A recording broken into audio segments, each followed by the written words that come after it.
What is up, guys? Welcome to Truth and Transparency. Here is your intro video to today's deep dive.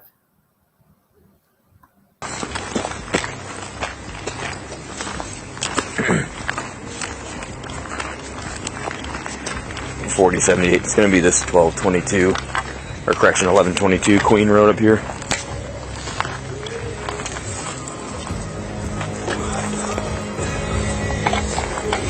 I got it.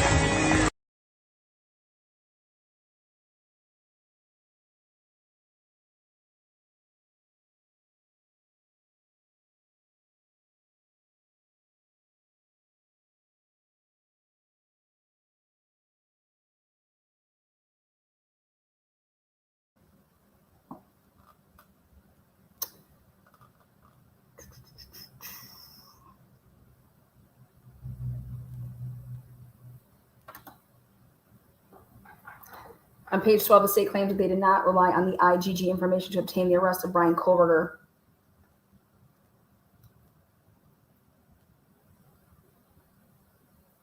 Second, the state did not rely on the IGG information to establish probable cause for the defendant's arrest.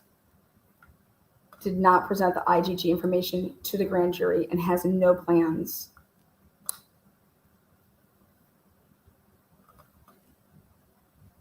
The defense response to this will be very simple. Again, I made this video back in June. Probable cause affidavit to arrest Brian Kohlberger statement. Brett Payne, Exhibit A, last page.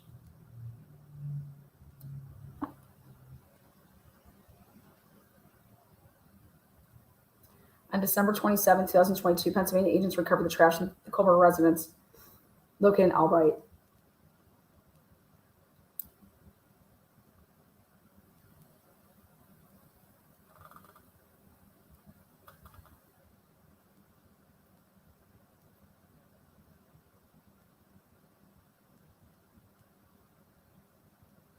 I'm requesting an arrest warrant be issued for Brian C. Kohlberger.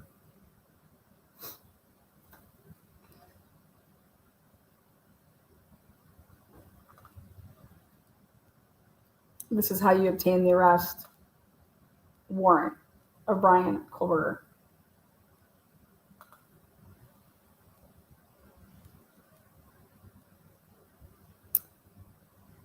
But now, instead, the state has relied on and will continue to rely on the STR DNA analyst comparison, not the IGG.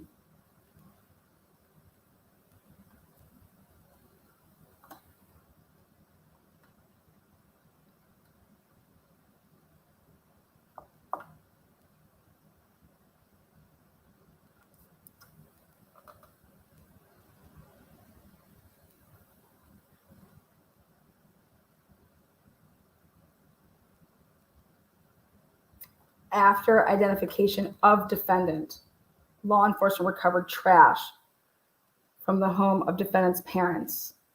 After identification of defendant.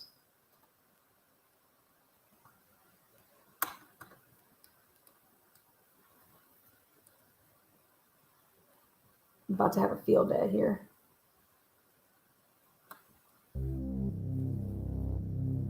The state did not get the buccal swab from Brian Kohlberger until after his arrest. How did the state obtain an arrest warrant for Brian Kohlberger?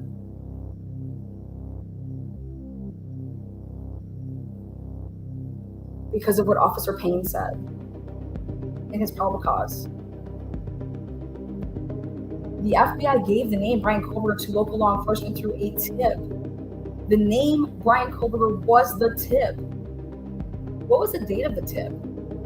How was this tip submitted? What FBI agent submitted the tip? Was the tip before FBI took over lab work on the sheet to develop IgG telemetry?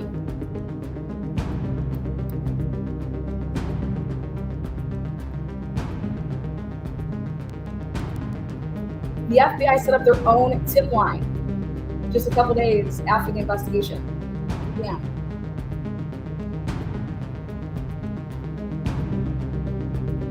Who from local law enforcement decided that the FBI would take over?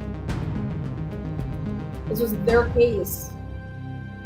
What is the date of the SMP profile that SIP lab developed from the sheath?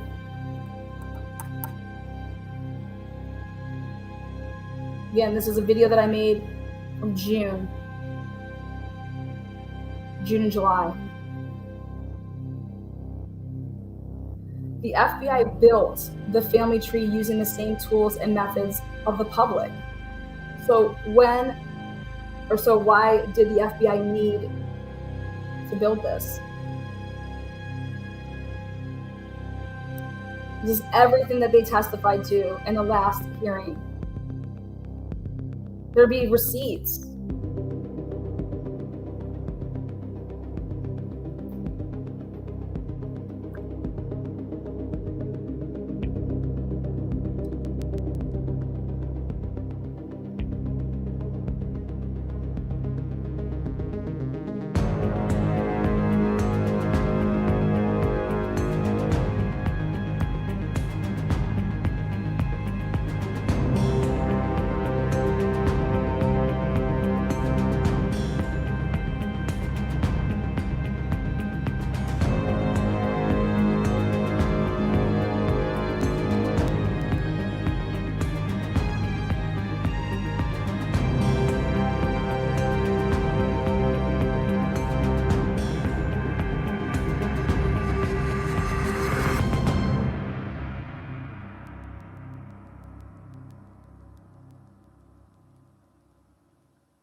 When? Well, I have something special for you guys.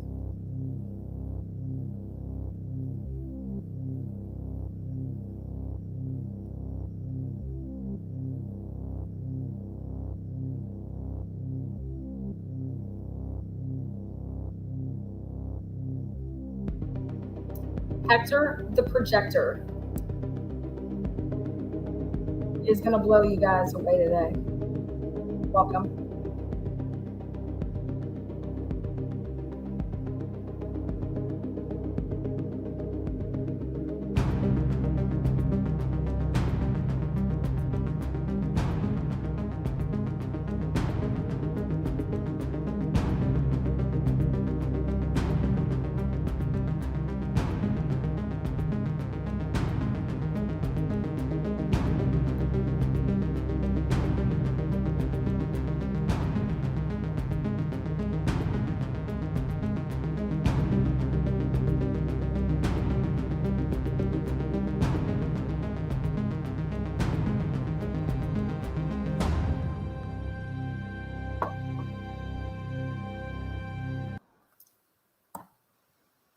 Take a look. Welcome. This is from Blaker's probable cause statement. Right here. The King Road residence contained a significant amount of blood from the victims, including spatter and cast off. Blood stain patterns resulting from blood drops released from an object due to its motion. Okay, so they're saying that this was present in the home, which based on his training makes it likely that this evidence was transferred to Brian Kohlberger's person, clothing, or shoes. Never mentions the car. Leaves out the car. Okay. When it's saying what this would have gotten transferred to. Think about how early on this was that this was written up. Based on the location of the suspect vehicle and the 8458 phone immediately following the murders, it is probable that Brian Kohlberger went home to his residence. Okay. Now,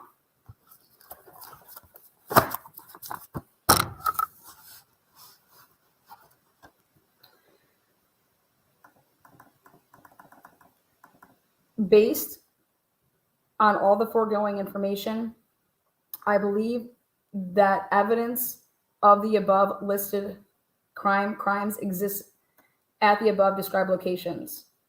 Now, take a look.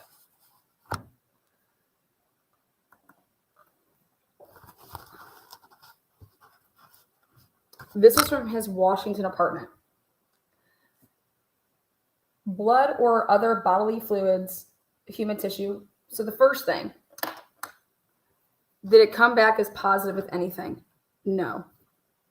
The second thing, knives, sheaths, or other sharp tools, they went for a pizza cutter. Negative. Any images, whether digital or on paper or any other format, would show Ethan, Kaylee, Xana, Madison, and then the two survivors. Now, again, negative. Clothing, including but not limited to, you guys, I don't even know if they took clothing. Was there not any clothes?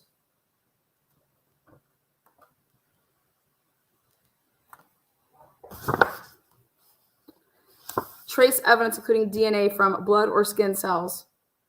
Nope. I'm going to go like this. Data showing an interest in or planning of murder. All of this. Nope.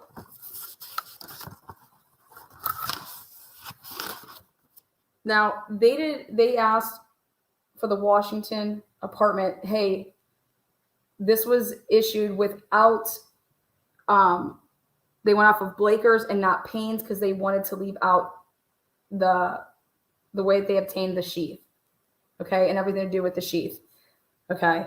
So they asked for that to happen in this situation.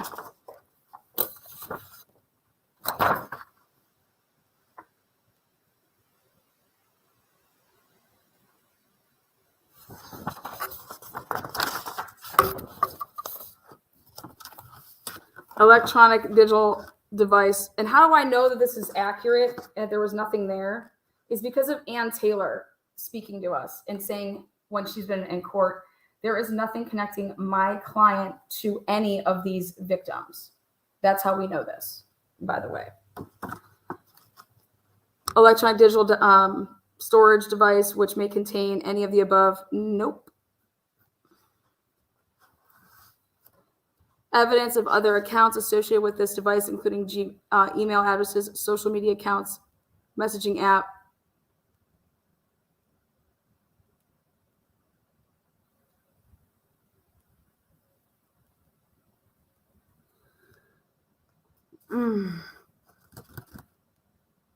Evidence of the use of devices to conduct internet searches relating to a review of other murders or violent assault stabbings. Well, guys, he's a criminal justice. Of course, there's going to be hella shit on there. So, but when it says to talk about the details of the 1122 King Road home, its location, neighborhood, and or information, this, we know nothing came back on that because of what Ann Taylor said. No.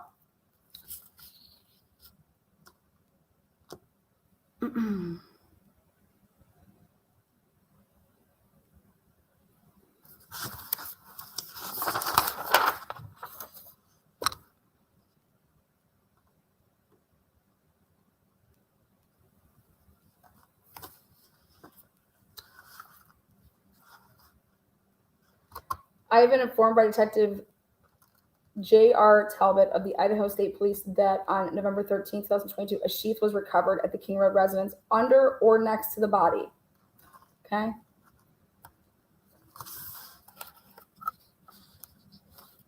This is also referenced in Sergeant Blaker's sworn statement. That is correct, but right here on December 27, 2022, law enforcement agents, officers in Pennsylvania recovered trash that originated from the Kohlberger family residence, that originated from, well, let's hope that you have that on camera. That trash was sent to the Idaho State Crime Lab for testing. On December 28, 2022, the Idaho State Lab reported that a DNA profile was obtained from the trash. I would love to see this custody again. We've been talking about that. Now, the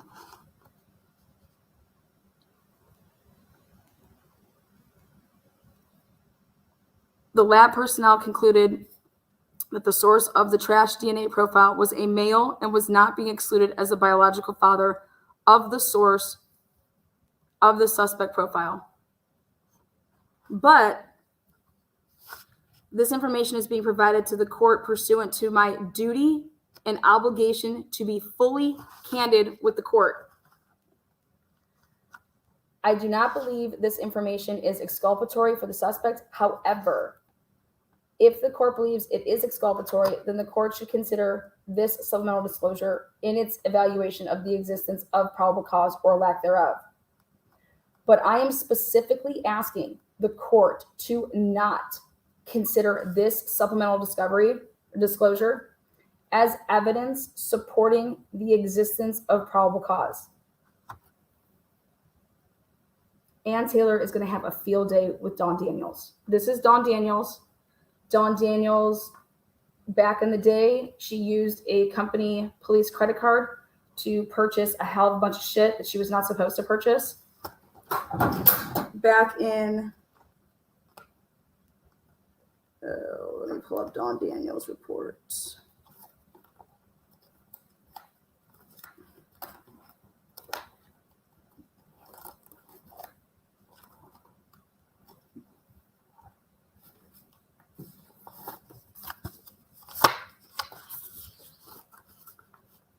This is Brian Jacobson versus Washington State University. And he was suing them because he was wrongfully terminated. And in this discusses a company credit card that the police officers had back in the day that they used at Hooters and things like that. And Dawn Daniels was one of those that used and racked up purchases that were for personal use.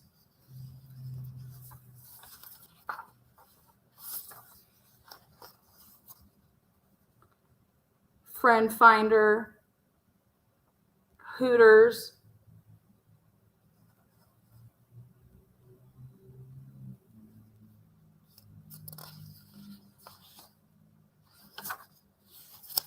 other people were all doing this back in the early 2000s.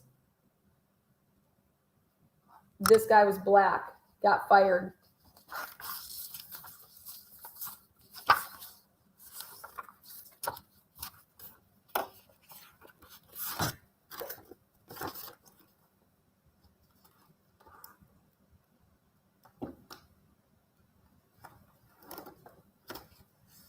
Okay, so right here, Dawn Daniels wants to be candid because she don't want to get all caught up in this business. The reason for this request is that if the DNA test results are held inadmissible. Now, what did Ann Taylor write in her recent motion? She said that she's raising 24 issues, and she talked about inadmissible evidence. Well, it's funny that Dawn Daniels right here is basically admitting to that. Because she is specifically asking that the courts to not consider. Then why would you even provide that if you don't want the courts to consider it? Right here, she says the word herself. If the results are held inadmissible at some point, such as a ruling would not impact the finding of probable cause for this warrant, which is to go into the apartment of Brian Culver. And such a ruling would not impact the finding of probable cause for this warrant, so long as this court is satisfied as to probable cause, regardless of the DNA test result. Now, my question has always been for Dawn Daniels, where and why in the world did you ever think that that would not be, again, this is Dawn Daniels writing this on December 29th. Okay. Who did you talk to, Dawn Daniels, that you have this, oh my God, well, we got to protect this because this will be fruit of the poisonous tree. Okay. Well, that's exactly what it is. But where Dawn Daniels, why would she think that something is not admissible? And that's one of the things that Ann Taylor brings up.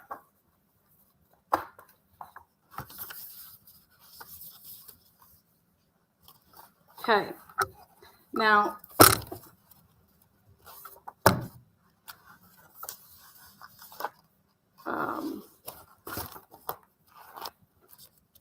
why does Officer Blaker have a different ending than Officer Payne?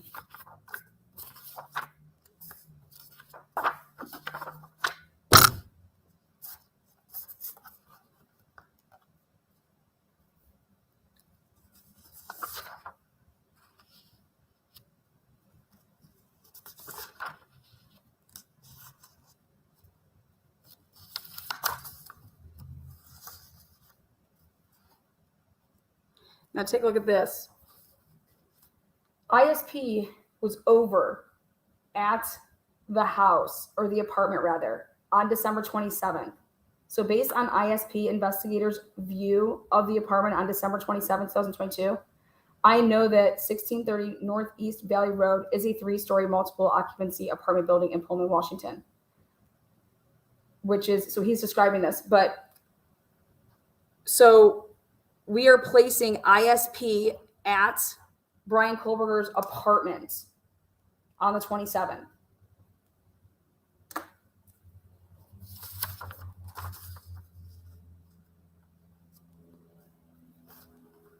Based on all the above information, I am seeking a search warrant for the Kohlberger residence to search for. Again, these were all the things that they were asked to search for so they can get, this evidence to be, go to the lab and things like that. And so I just went through this, right? They were looking for all of this stuff. All of this. And then boom, signed. Okay.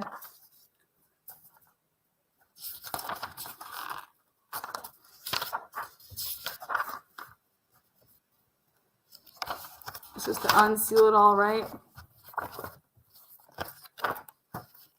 Funny how, again, Blaker makes no mention of Kohlberger's car. It's like they knew that there was going to be nothing in that car.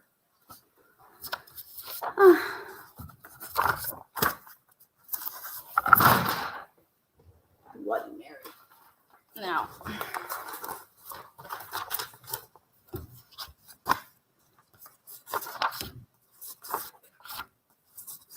this is where we get to the goods.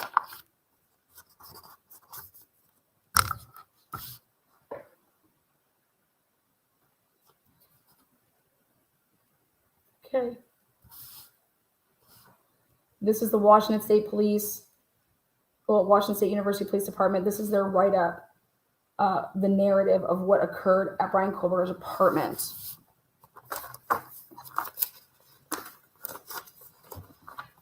I want to show you guys something. And then you guys are going to have the floor.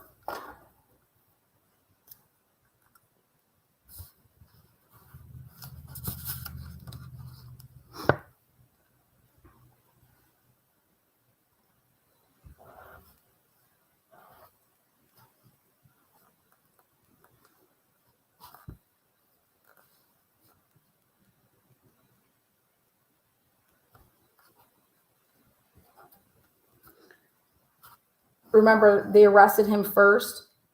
Okay, everything went in like domino order. Okay. I was advised there was a team coming from Idaho to sit on the 2 locations in Pullman until we served the search warrant. I was told the warrants would be served the next morning at approximately 7. When the team from Idaho arrived for the office space, I let them into Wilson Short Hall, and then they would stay to watch the room. The two who I left into the hallway near the office were Detective Snell and Detective Lehman. Now, Detective Lehman, okay, that is a female, and she is involved in the Daniel Moore, Brian Drake murder. Okay? Detective Snell, we know who that is, right? They advised the team was already set up near the apartment to watch the residents. Then let's see, make sure you get these names. Kelly Stewart, Officer Joe Kirshner, Dylan Tiedemann Moore, and I met Steptoe Apartments. I waited for MPD to arrive. When they arrived, we briefed the officers on how we would make entry into the apartment and clear it. At approximately 7:14 hours, I put us on emergency radio traffic. And we proceeded to the landing outside the apartment door. After donning foot coverings and gloves, we turned on our body cameras and knocked and announced on the door. We keyed into the residence. We held at the door and did another announcement before entering the residence. We cleared each room of the residence, and we all exited the residence, leaving the front door ajar. Now, one of the rooms should have been locked because nobody was residing.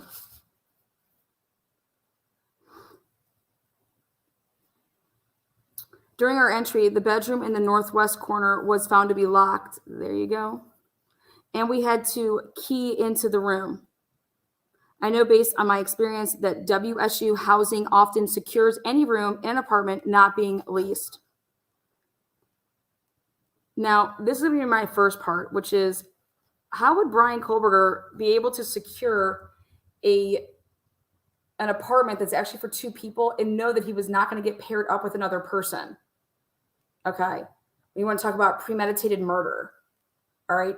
How was he able to make sure that this was going to happen? All right. If I'm Ann Taylor, I want to see if he went through any measures to do that. If I'm the prosecution, I want to see if he went through any measures to do that. Okay.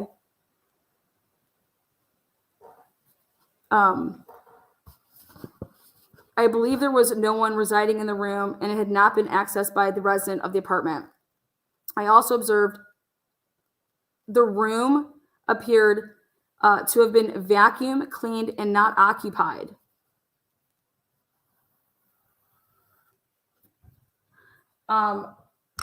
This is something that they tell you to do when you live in a dorm or you live on campus property because they don't want to deal with, they tell you to unplug stuff too. But I advised the crime scene techs of this after we exited the apartment.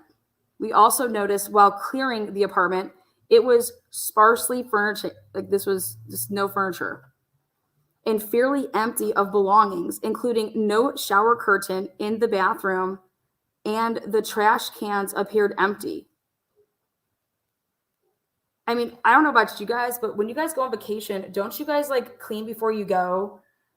They also say for safety reasons that you should do that so you can see if anybody's been in your home. Okay.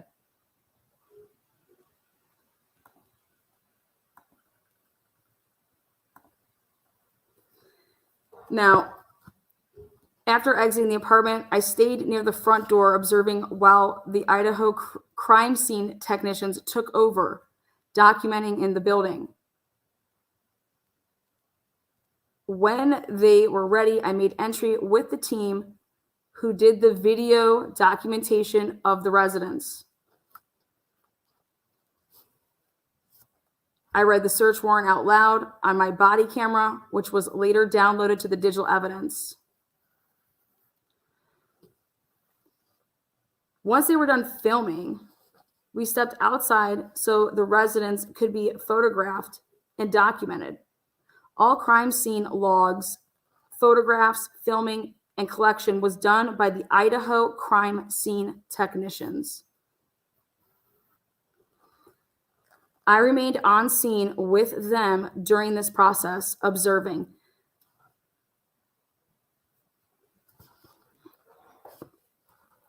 At approximately, now it is 14:08, so 2:08 p.m. This allegedly started at 7 a.m. The crime scene techs and I took a break.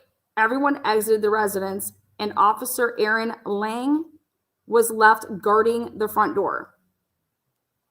During the time we were gone, no one entered the residence. We resumed the search when we finished our break. While searching the apartment, we found a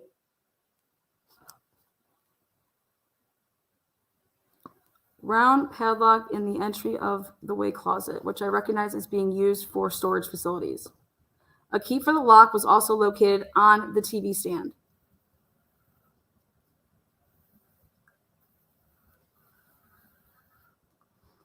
I had an office. Kirshner contacted the apartment coordinator to see if the residents' subtotal apartment have service closets or storage closets. All right, none of that matters. I contacted Judge Libby and applied to have the search warrant amended to include the storage closet to search for possible trace evidence and possible DNA evidence. This was loaded with cobwebs.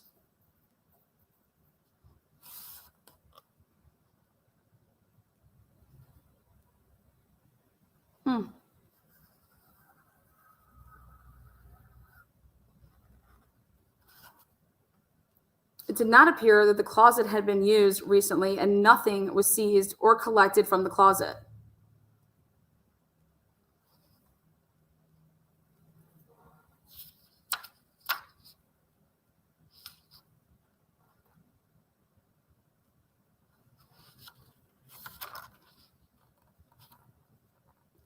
At approximately 19:32 hours, we exited the apartment, secured the residence, and cleared the scene.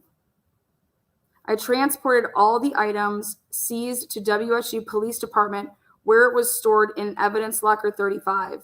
Then we're going to see how it got transported then to the Idaho State Police or the forensics. All the items remained stored in locker 35 until they were transferred to Idaho State Police. Boom. After a short break at the station, we proceeded to Wilson Short Room 12. I knocked and announced outside the door several times. I then keyed into the room. The warrant was ready and it was documented. The room appeared to be fairly empty except for items on one desk, which was labeled as belonging to one of the office mates. The desk designated to Kohlberger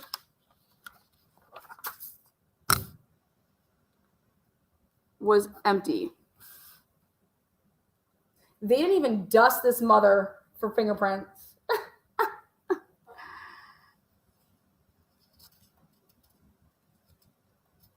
I later realized I did not leave a copy of the sample of what samples were collected from the apartment with the warrant and log of items seized. I later returned to the apartment and attempted to slide an amended log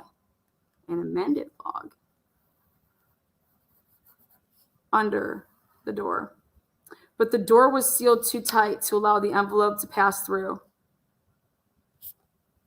I also advised the PA of the Pennsylvania of the issue.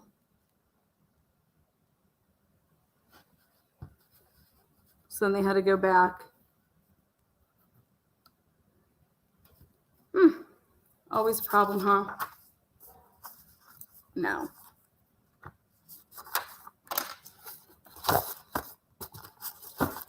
So all those things that they were hoping to get out of there, it, wasn't there. So here we go. Let me go back to this. Okay, so now I asked myself this. I said, okay, well, Ann Taylor wanted to get into that apartment. She wanted something in that apartment. So Ann Taylor goes to that apartment. Check this out. There it is.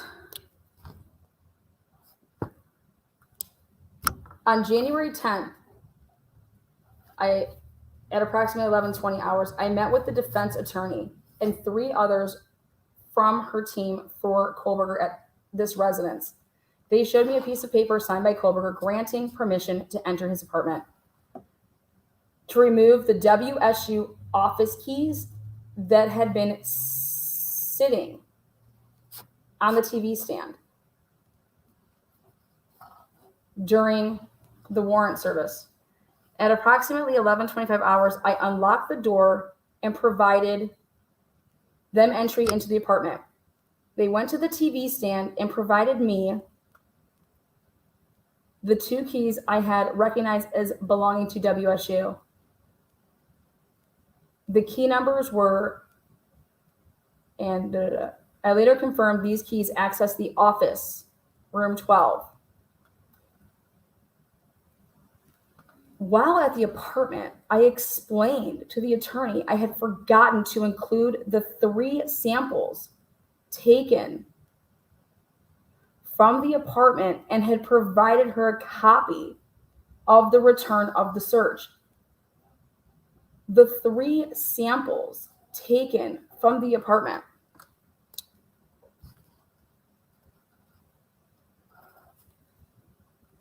She took the return of service and took the copy of. The reason that they went there, guys, by the way, is because he had a no trespass.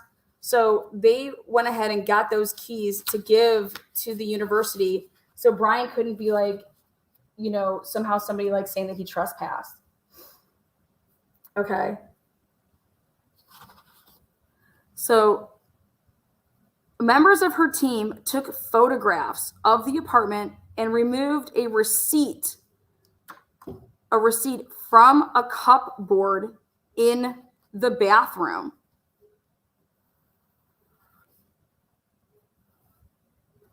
I believe they may have taken some other paperwork items from the living room.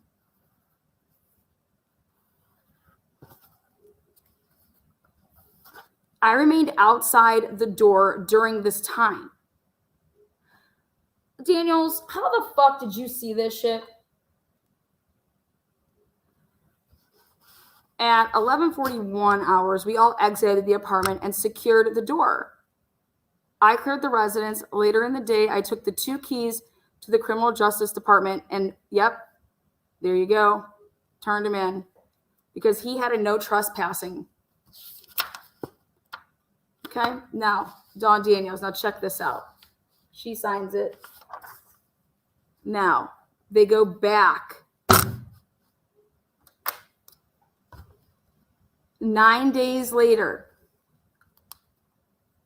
I was asked to meet with Brian Kohlberger's defense team, which consisted of Ann C. Taylor, Michael F. McCarthy, and Jennifer, for assistance gaining access to Brian Kohlberger's residence. Upon contact with Taylor, she showed me a signed letter from Brian Kohlberger granting Taylor's defense team access to his apartment.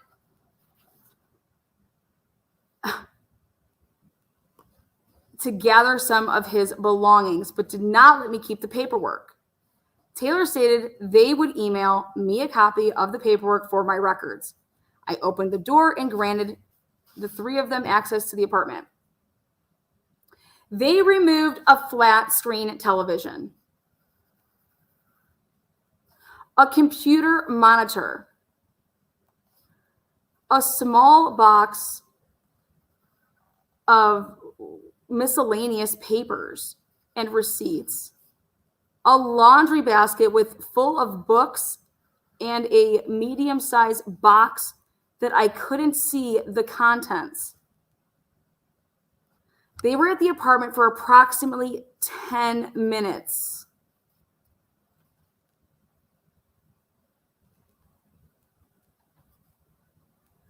Before leaving, I provided Taylor with my business card and asked that she send the paperwork that they showed me. Taylor said that she would. As of 1/24/2023, I have not received email from Taylor or her team. Now, what the fuck did Ann Taylor want that television for? Again, this is Dawn Daniels. So they went in there on 110. They went in there on 119. And on 119, they went back because they needed to get something. Now, think about this, guys. We're going to go to what Ann Taylor was requesting in discovery. Ann Taylor was requesting things. Let me have this. Let me have that. Let me have this. Let me have that. Okay.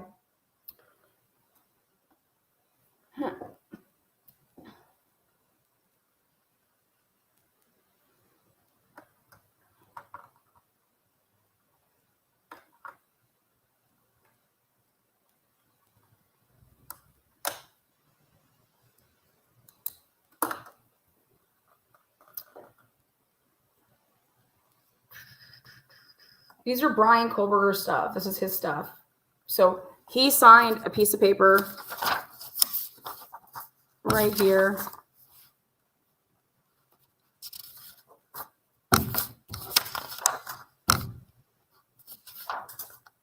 So this is him. He was not allowed to be trespassing. So this is why they went and got those keys to give to them. Say, here, turn this in. So he can't be saying that he's trespassing. Okay. There's the signed.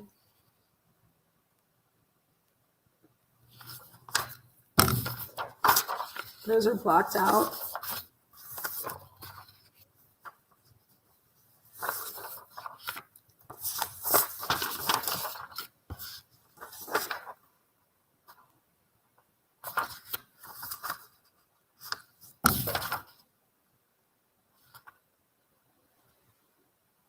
Case pulled to document civil paperwork service trespass.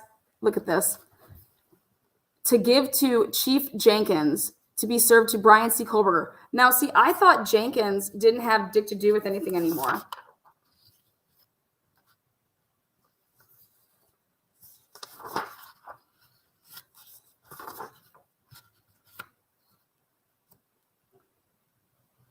So the first time that they went in, why didn't they take those things? They go back 9 days later, and then they take those things. Okay? Brian clearly had a smart television. Right? No? Also, he probably just wanted those books. I don't know what he was allowed to read when he's in there. But I don't think Taylor took this stuff to go out and, I don't know, pawn it for money for herself, for her fees, because she's getting her fees paid through the state. But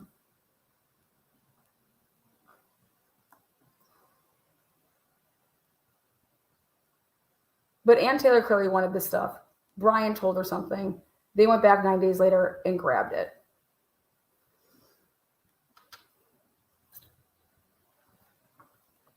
Now, remember how Dawn Daniels said that she forgot to leave she forgot to leave stuff, and so she had to go back. All right.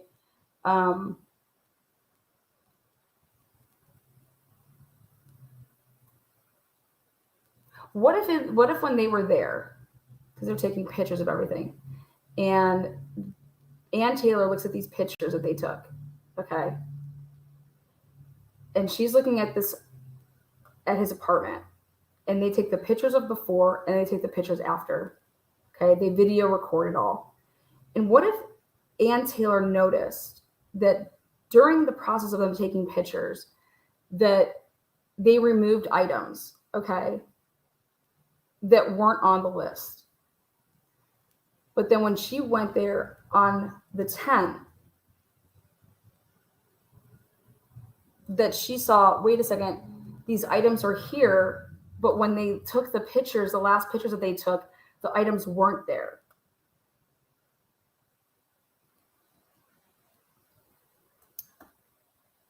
I don't want you to lose me here on this because it's really important, okay? if Dawn Daniels, and there's no cameras there.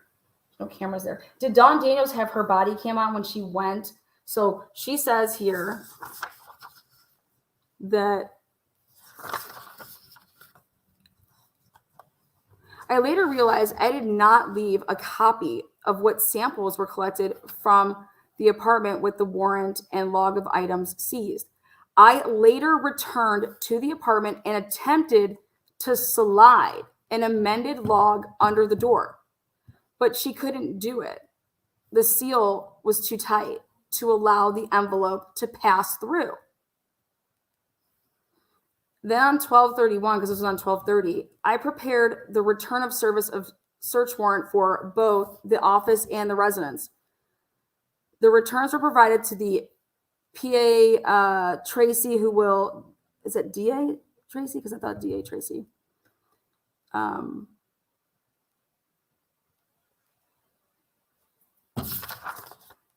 Then she says,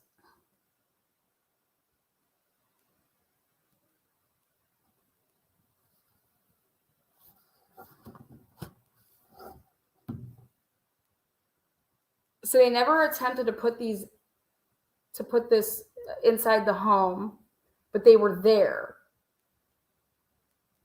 And then tells Anne, oh, here, this was supposed to be left, but I forgot to leave this the last time I was here, so here it is.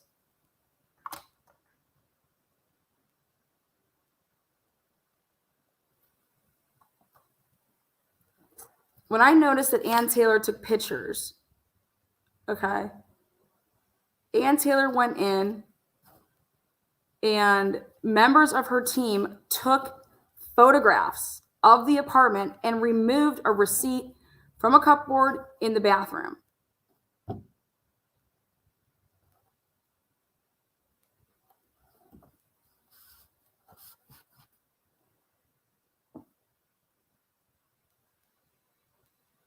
You always have to amend a search warrant if it doesn't include something. So you have to go get it amended once you come across something, and you explain that to a judge to include something. So like how they came across that there was a padlock and what it was for. Okay, we have to go amend the search warrant to include that storage unit.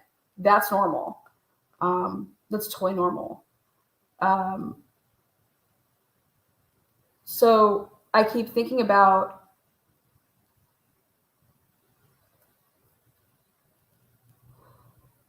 if it was so sparse in that apartment, why wouldn't you take all this stuff? Like, why wouldn't you take his TV?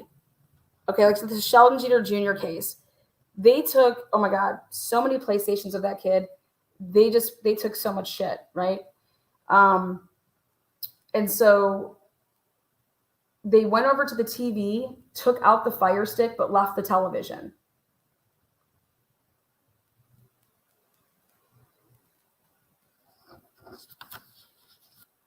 I believe Anne saw the pictures, went through them, and noticed that when she was there on 110, pictures that they said that things weren't gone or whatever, when she was there, she noticed them. And she compared her stuff and was like, what the fuck? And then when she went back, they then took the shit.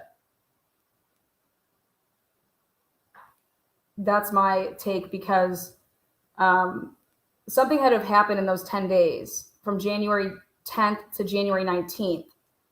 And if you actually look at what's going on in the case with Discovery, they're asking for shit.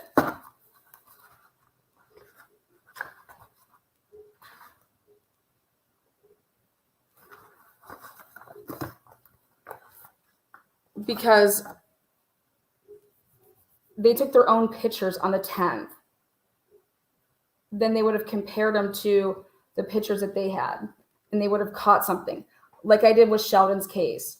I noticed that his laptop was, okay, when you know, if a laptop's closed versus a laptop being open, when you're supposed to take pictures of going into whatever room in a house, like you take the pictures before you start touching anything.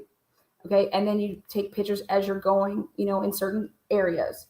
Well, what I noticed was when they took pictures of Sheldon's room, I was like, wait a second.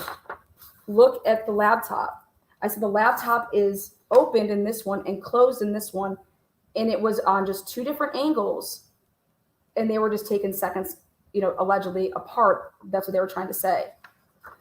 No, that's not what happened. What happened is that they took a picture of his room and his laptop was up, and then his laptop was closed down, and that's where they put these they put clips, they put bullets. And I'm like, what the fuck? Like, but how I caught that is look at the laptop's closed here, the laptop's open. The reason why is because they needed to reach around it, so it was like halfway down. And they didn't put it back to where it was when the pictures were taken. But you have to look at all this stuff, and you have to be very, very meticulous. And that's what it takes when you're when you think that's okay, what the hell's going on here? I didn't, if you think that someone's being set up.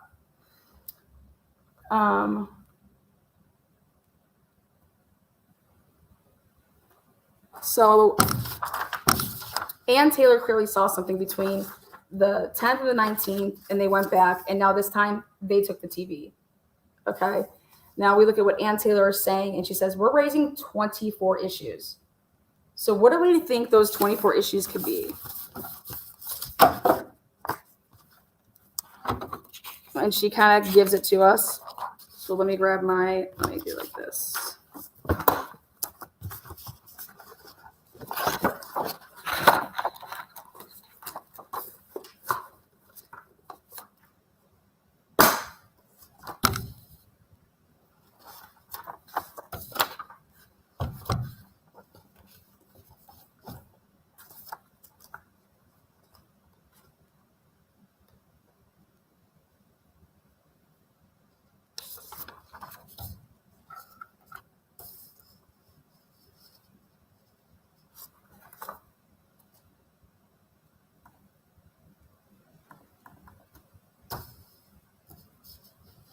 Training and education.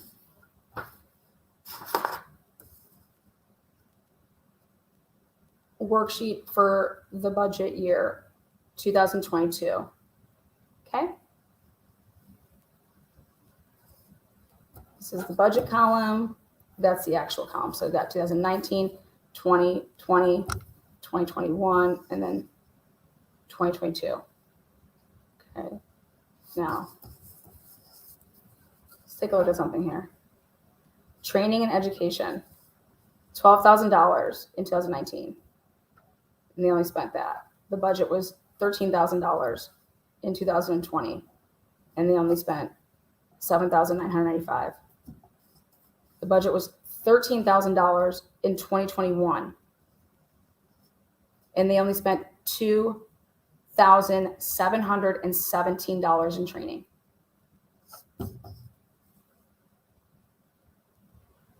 Latah County. I went out and got these. Look at that. 21% of the budget that they used. And now this was their, they again budgeted for 13. We don't know what it's going to be yet because it hasn't come out yet. But look at 2021.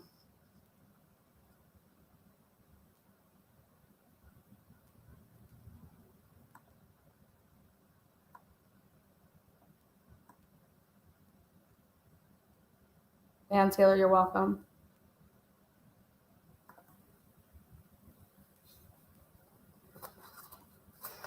Now, who's been lying on their training certificates? Because guess what, y'all ready? That money, when you have $2,717, right? It only can go so far. So, if you're saying that you trained all these people, or they got this certificate, or they did that, or we paid for this, we paid for that. Well, this is what y'all only spent. Now, check this out. So I believe that the people that were doing some stuff were not qualified, right? All right, perfect. So that's the budget and training. Ready? Now check this out.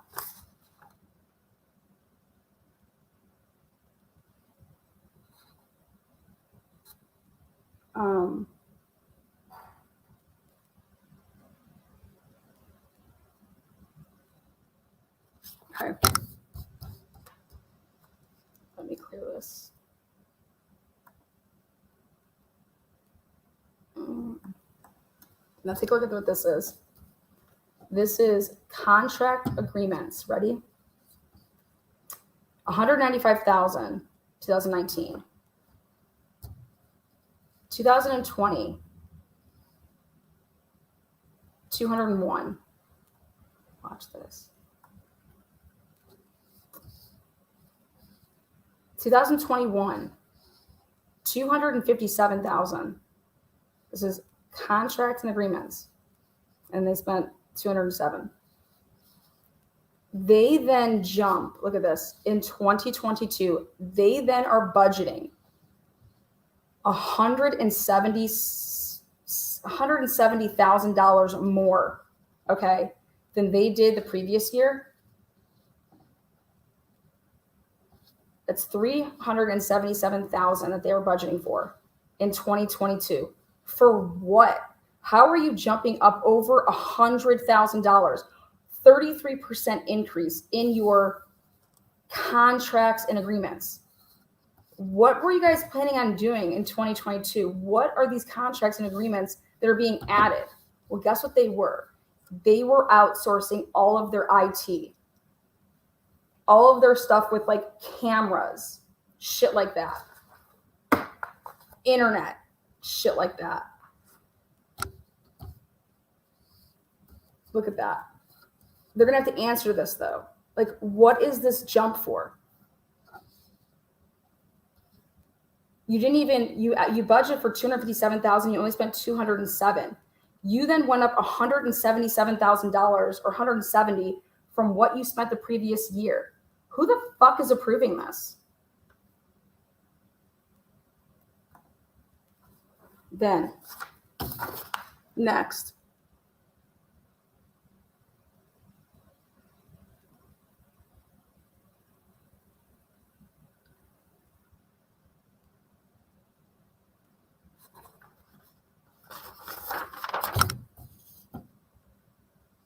Drugs seized. 2021 column, 2022 column. Check this out. There was no cocaine seized in 2021. Lake Tahoe County. No cocaine, all forms except crack. Zero, nothing in 2021. Do you understand that? Okay, no cocaine was seized in any type of like. Now, 2022, 21.5 grams. Heroin, barely. And then you have heroin here in 2022. Hold on. Marijuana, 1.1 pounds. Do you understand that that's like nothing? Look at how much it is in 2022. Morphine, other depressants, other drugs, narcotics, cocaine, 21.5 grams. Just want you guys to see. It's 2021, 2022. No cocaine.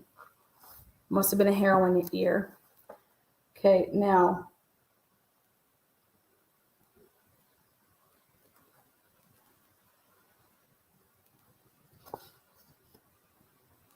I wanted the breakdown of what exactly training records were.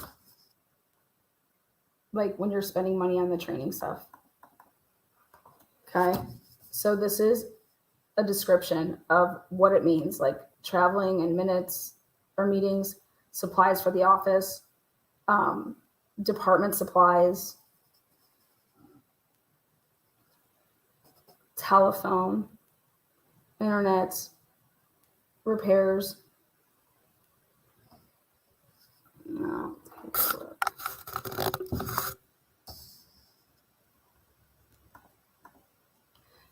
Training and education, computer classes, professional development, conference fees, travel expenses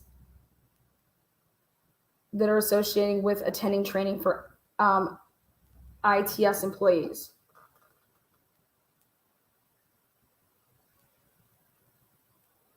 Now, contracts and agreements.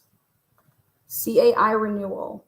That contract alone is $119,000. The tax and assessment UAD system support renewals, Microsoft licensing renewals is $100,000. Okay. Fair website, all support agreement renewals for network, software and hardware, and outsourced programming help for web design, etc. So your renewals alone for your Microsoft licensing renewal and your CAI renewal is like basically $220,000. This is what doesn't make sense to me. Ready? I don't know if you have to renew these every year, but when I saw what was actually spent, because if those are renewed every year, they only spent $207,000 and they were budgeting for $257,000. If you add in the Microsoft renewal and the CAI renewal, that alone takes you to $219,000. So how is this number remotely correct in 2021?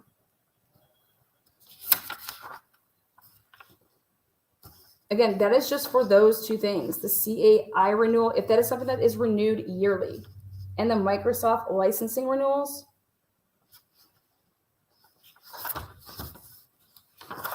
But now they want to bump this up again, like I told you, a 33% increase.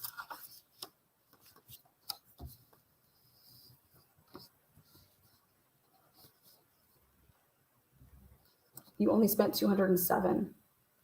But look at, they want 377. What in the fuck is going on, right?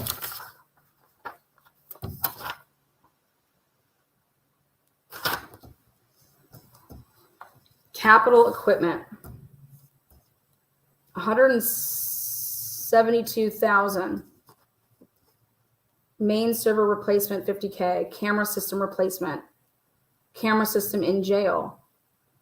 ISY replacement, $50K. Replacement. Other server replacement. Other remote firewall replacements. $172,000 budget for capital equipment. Now,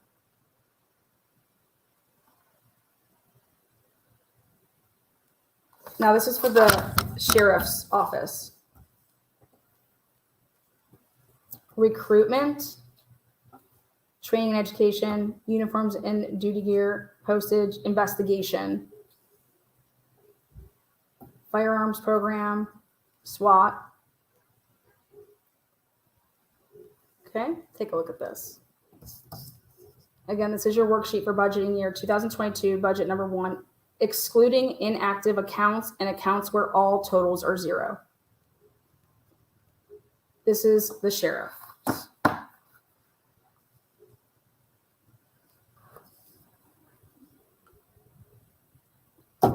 Training and education. 40,000 was the budget. They actually spent 49. And so they budgeted for 50. They spent 36. They budgeted for 50. They spent 40.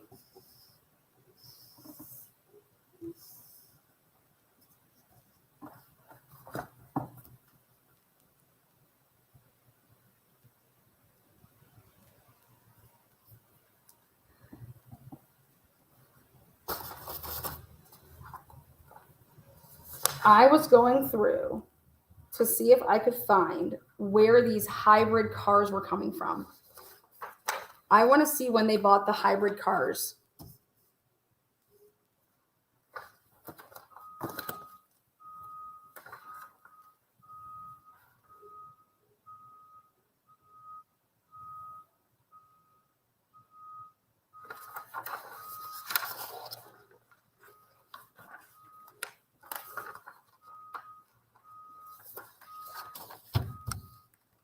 Training.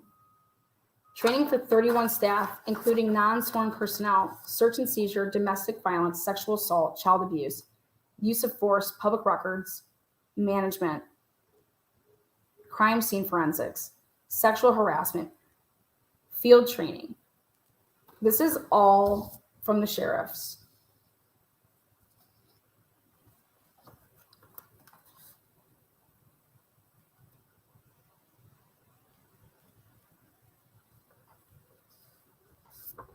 They spend $90,000 on fuel. They budget for fuel, $90,000 for repairs of the cars, like the trooper cars. All vehicles, 48 assigned to the sheriff's office. $60,000 on maintenance. But this is the sheriff.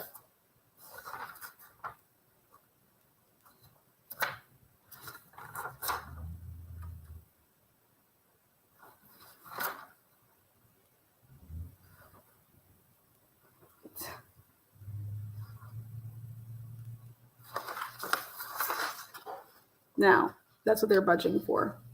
These are their actual numbers.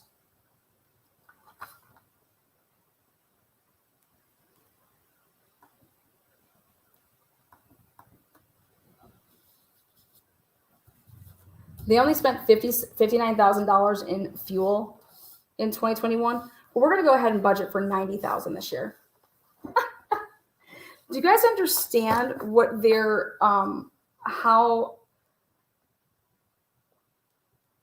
how much money in surplus, like the police and any type of law enforcement in Idaho is over right now?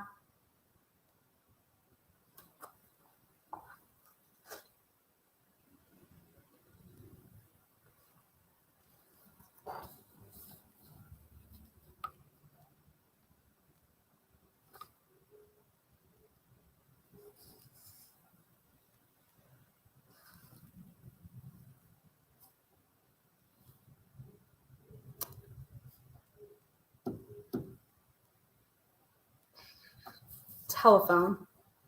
Budget's 24, 21, 25, spend 23. Budget was 25,000 in 2021, and they only spent 12,130.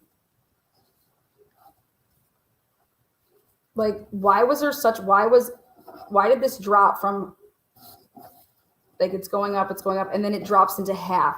You want to know why? Are you guys using your personal cell phones for stuff now?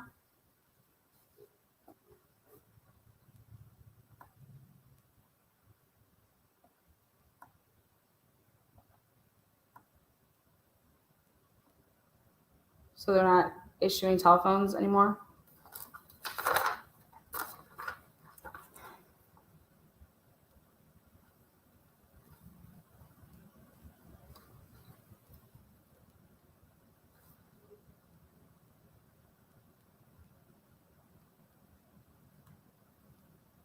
Now, for people that work in the information systems with the,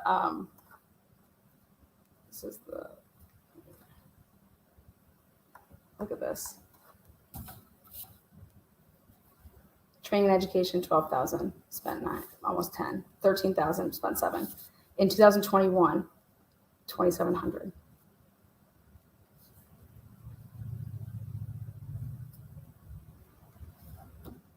This is why Ann Taylor is going hard because nobody was trained in 2021.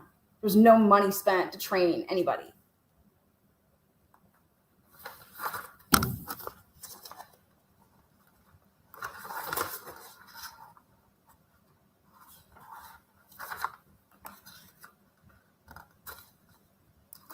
Now,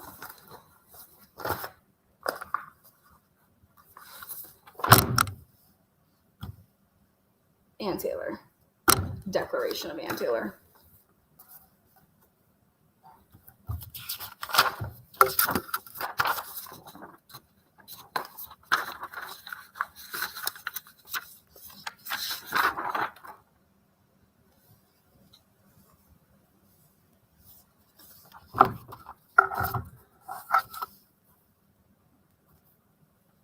June 22nd. Let me back up.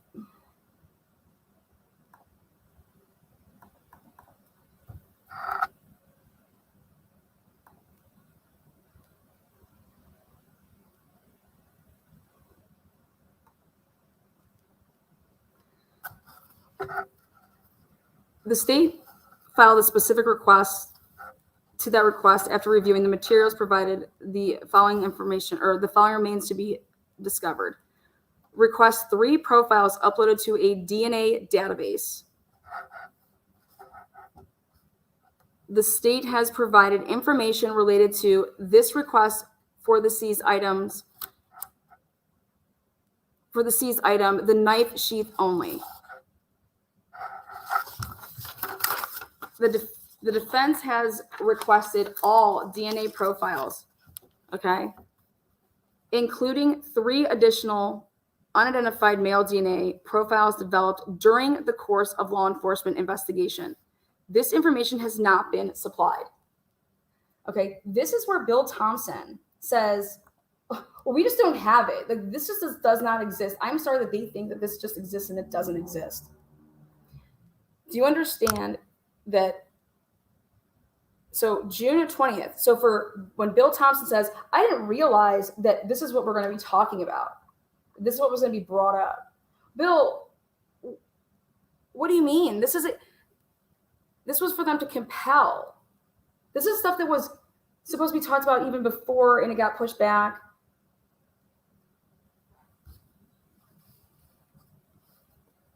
I mean,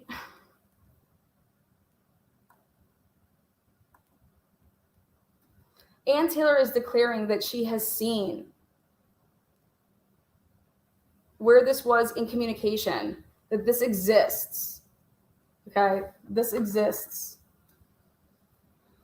Request 6, communications. The state has not provided all emails, text messages, electronic messages, or other messages and conversations regarding biological testing in this investigation.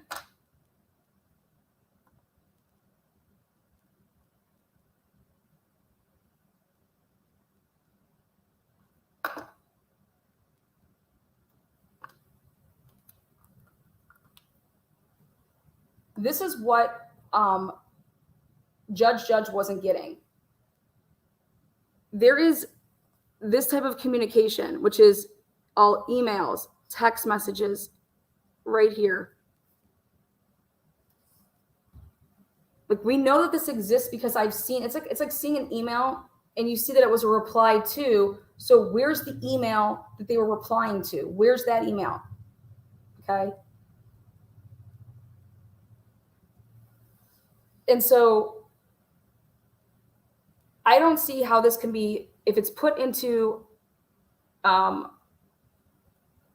motion and it has these examples and it's showing this, like Ann Taylor would have done, and this is what she's just submitted for reasons to dismiss. Okay. So this is where we're at now in this live, is what do you think these 24 raising issues are going to be? And this is it. Like, you guys have exculpatory evidence that you have not turned over. That is a Brady violation. Remember back in March, the Brady talk?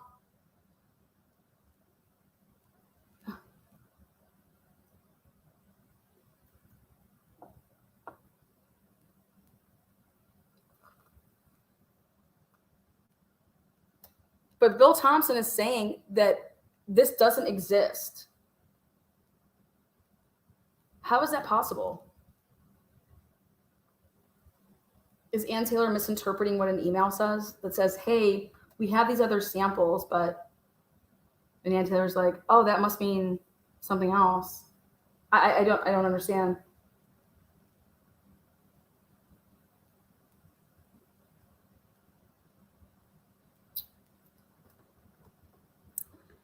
Request 9 and 10, unexpected results in corrective actions. This has been partially completed.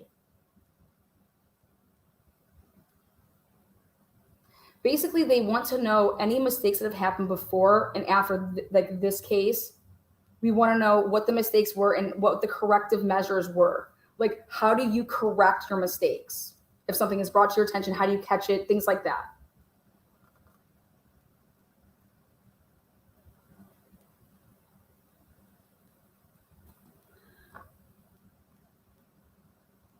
Part of the third supplement discovery request for materials related to genetic genealogy testing. And this is what they testified to.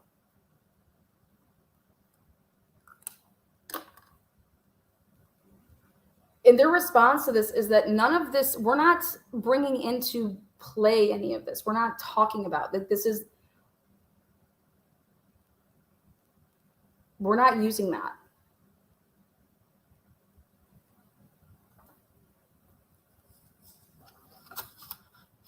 You know, I have a question.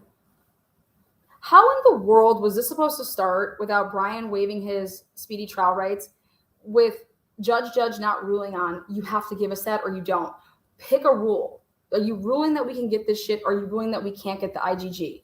Like, I think, how is this not a problem that, like, no, judge, like, are you ruling on this shit? Like, do we get this stuff? Do we not get this stuff? Have you guys seen any rulings?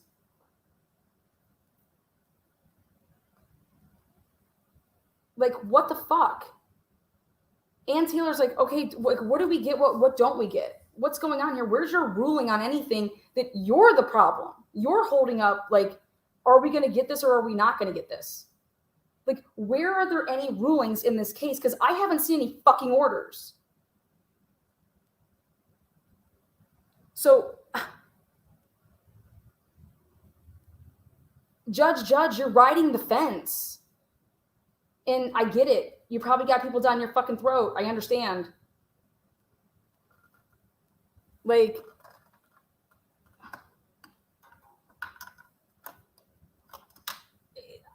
I look at Judge, and I hate to say this, but I think he's lazy.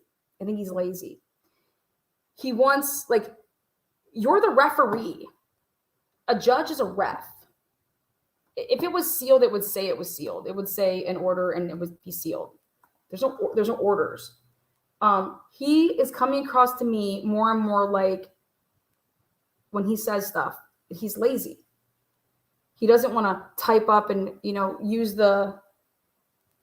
take all the law that's out there and apply his decision and give it, X, Y, and Z as to why he decided this way. Yeah, that takes time. Here, you two figure it out.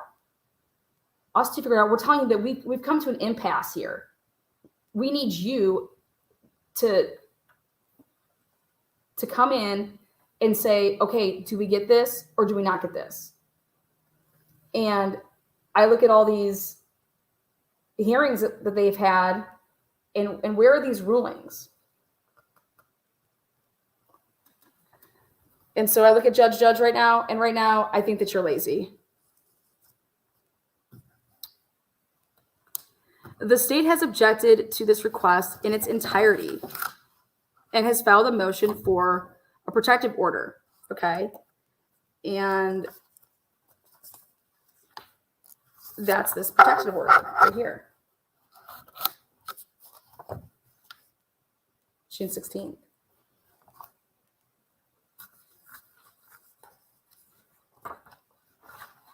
And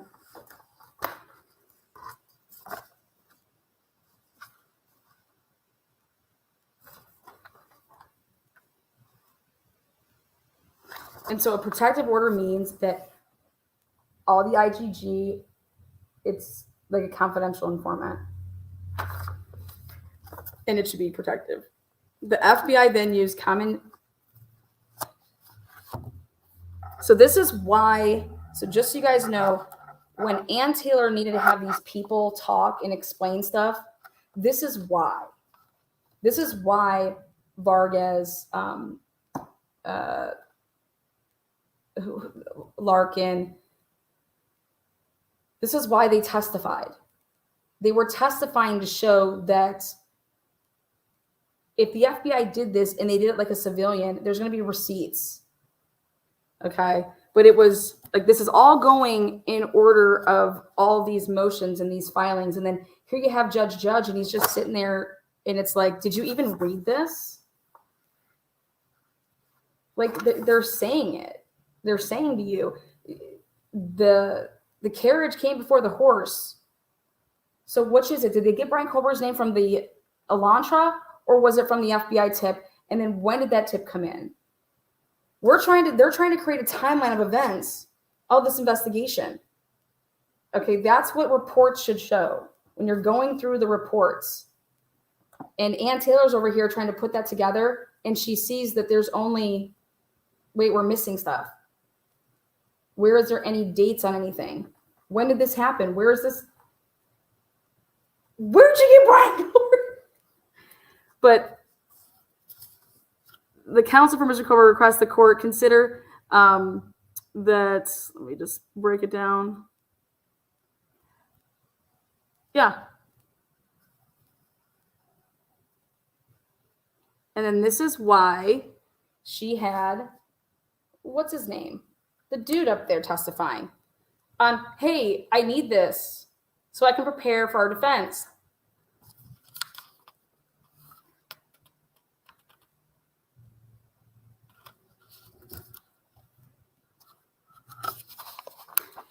You know, so then she talks about all that one that she talked about. And that's her declaration, okay? And this is what doesn't make any sense. And everybody in Idaho should be wondering what the hell their money's going to.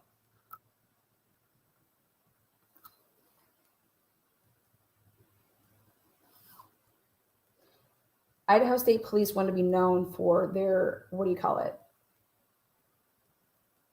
Oh, we have the best lab. Our lab's going to work with other states even to solve their cold cases and shit like that. Well, then why would you be taking the samples of your shit and why would the FBI be running off with it? Makes no sense. Anyways, this is what the problems were. And I look over here and I'm just like, where is there a rule on something? Where's there any rulings?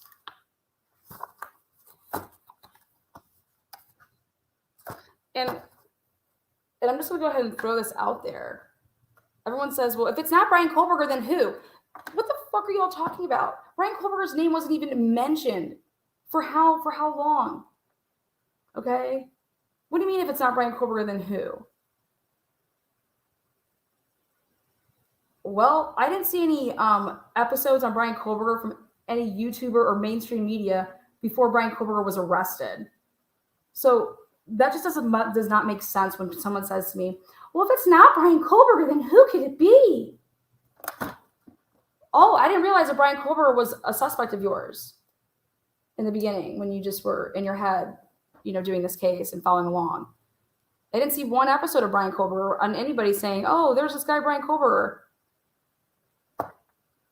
Like, just blows my mind. Oh my God, if it's not Brian Kohlberger, then who? I could list way more people. But here we go.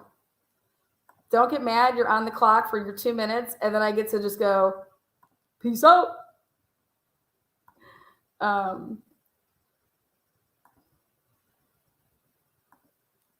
Because if I was on the jury, okay, I think in a deliberating room, I think a lot of people would say to themselves, how did somebody do this in 8 minutes?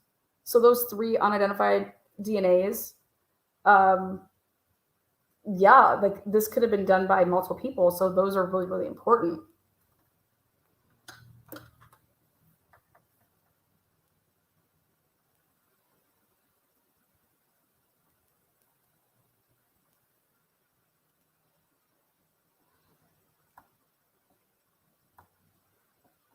This is a really complicated case.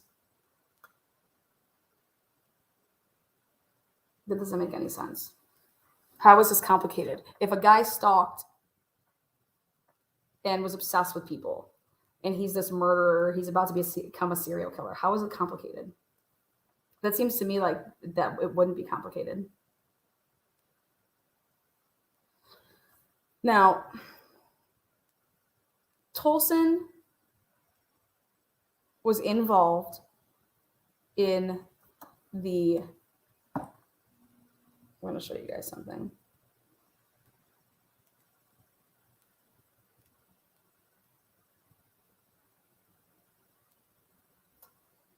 It got me thinking to that the investigator for Brian Kober, for Ann Taylor, basically said that Bethany Funk has exculpatory evidence. Okay. So it got me thinking. This would mean that during the interview process that they said something. You know what I mean? Like, yeah, this is who was here. This is who was maybe sleeping over. Something was said.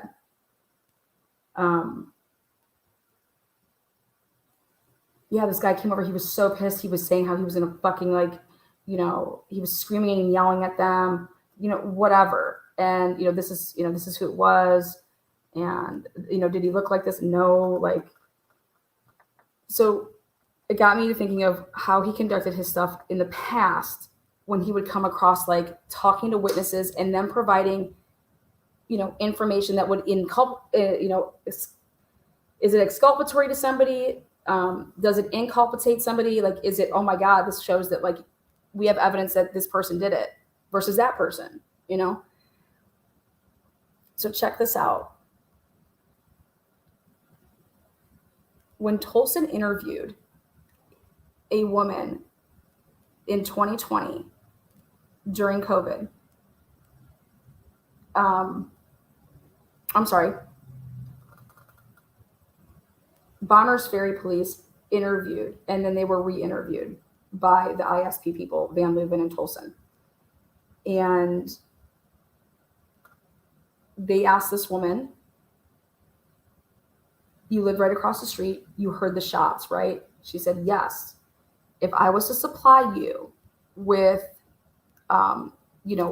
pictures, do you think that you could possibly identify this person? And this person said, this woman, Aaliyah, says, yes, I think that I could. Like, let me try. You know what I mean? So what they did is they went through the cameras from the Bonners Ferry. They went and hit up the person that oversees all the cameras in that area. And this person was able to catch somebody being, very, just walking with their hood up, knowing where the cameras were and avoiding them, but they came out of like the Coonan County Inn, like it was a hotel. And so this guy that runs all the cameras was like, here, look at this person. We don't know who it is, but they are coming out of the hotel. And then it seems like they know where the cameras are because their hoods up and they're, looking away at really, really important times. And then I noticed we're following the cameras, and then we see this person on the hood, which is right across the street at the gas station, just like right across from where this happened. And so what they did is they were able to track this guy back to his hotel room, got the hotel information. They were able to get the name of this guy. And they go and they talk to him, they arrest him, then they take his driver's license. Okay. And they take his driver's license and they show this picture to this girl. Okay. And let me read you exactly word for word what this girl said.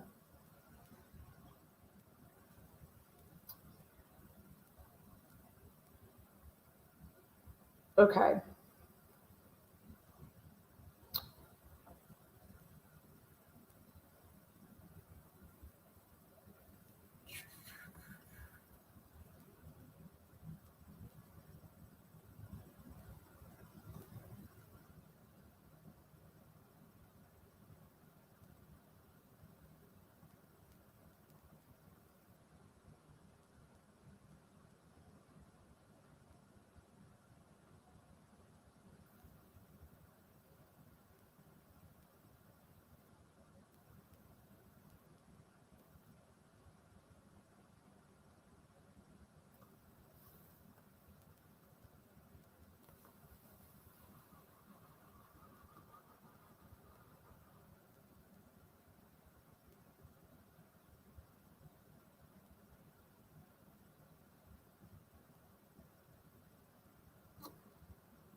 All right, later this day, I appeared several times before the Honorable Judge, and probable cause was found, and search warrants were issued, ordering myself and associated law enforcement to search the hotel room of 210 at the KR, which is the Kootenai River Inn, as well as the vehicle belonging to this person, as well as the vehicle belonging to the victim, Drake. And they were able to obtain forensic identifiers, including print photos of the guy with a black Swiss backpack belonging to the guy, 2 cell phones in his possession, and we had a search warrant to detain him. These warrants were served, see the property, blah, blah, blah. After completion of detaining, and they recorded an interview with this guy, he was released. But not before the morning of the proceeding. I was holding printouts made of 3 still shots of the guy from the evening prior, the guy from the hotel. These had been acquired at the Kootenai River Inn from video of this guy walking through the casino in dark clothing with his hood both up and down, just like the hoodie guy, the evening of the incident. I then took the 3 stills, and went and saw the female who was the girlfriend of the guy who lived across where Drake was shot. They were the 2 eyewitnesses. When I went and while speaking to the female, I was inadvertently holding a particular printout in my hand. The female saw the printout and exclaimed, "Oh my God, that's the person." That was a suspect she saw fleeing from 6811 Main Street, the location from the shooting. This is written in a report that then says, later this day, I appeared in front of the judge. So this is how they're saying we didn't give her any lineup. She happened to see in her hand a printout of this guy. And she's like, "Oh my God, that's the dude I saw last night. That's him. That's him." She wasn't even asked this. She just happened to see this. Do you understand that her and her boyfriend were the eyewitnesses to this shooting? She happens to see this. She says, "Oh my God, that's him." They bury it. This is given to ISP. It says in the report here, after completion of detention and the warrant, and including this interview of this person, he was released. See ISP investigator records for further information. This case is being forwarded to the Idaho State Police for follow-up. This agency, meaning Bonners Ferry, will continue to work in close cooperation and provide assistance to the ISP as required and requested.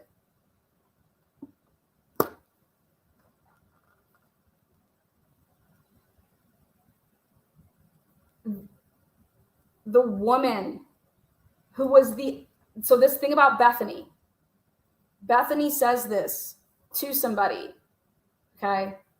And she's talking to local law enforcement. And she says all this. So this is like on a body cam or being written down in a report, right? And here, when it's supposed to be giving over here, give it to this person who's in charge, give it to who's ever in charge. They're supposed to then be going through all of this stuff. And they just go, "Okay, we have to bury this because this is not going to get us Brian Kohlberger arrested." Okay. And who would have made that decision is who's ever in charge in the investigation.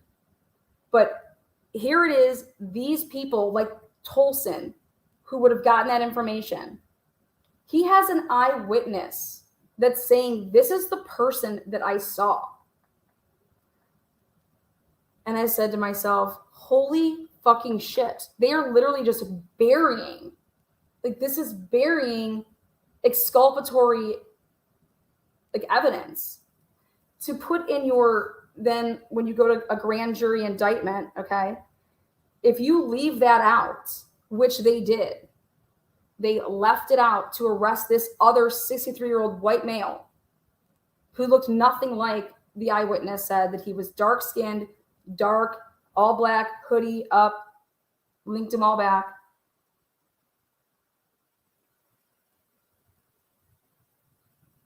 It's like, how are they getting away with this? How are you getting away with this? This is the type of stuff, like, it's like right here in front of your face. Okay, well, this is our eyewitness, and she just totally identified this person.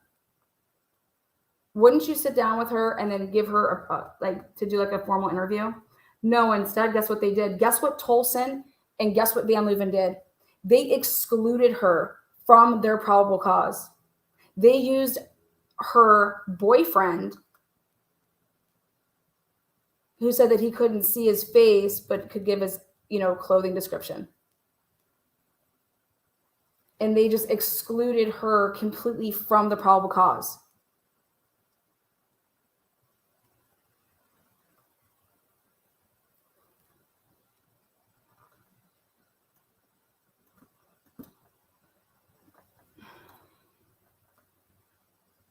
These are the same officers involved with this case. Do you understand that?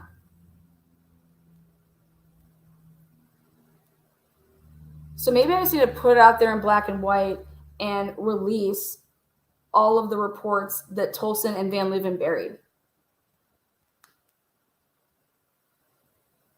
All obtained legally, all with, it's the discovery. But that's where now you want to talk about Ann Taylor's going through stuff, and she's like, this is what Bethany has. Whatever Bethany said is basically saying that she's pointing a totally different direction. And why didn't you guys follow that path? And I think it has to do with money. Whatever path this went on, it was people that have money, and they're like,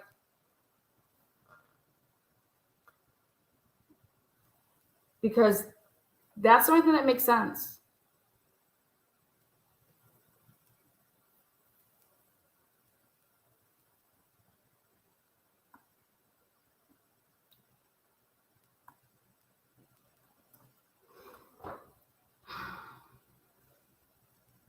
I think it's one thing to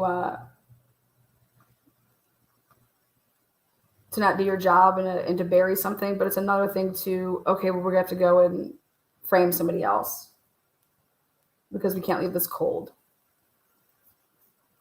I think that that's worse. What is up there? What do you think? Hi, Lana. How are you? Good. How are you? I'm good. Thank you so much. So sorry. I just wanted to point out something that I saw on the chat.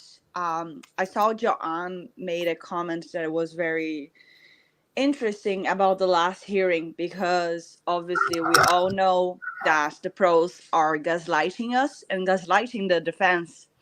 Can't remember if it was Ann Taylor or the other lady that is in the defense team, that they said that the pros, they provided a lot of discovery. However, there were emails with attachments that they didn't provide. And then there was a brief discussion between Bill Thompson and the judge, just saying oh, if it doesn't exist. But if you can see the attachment on the email, it exists.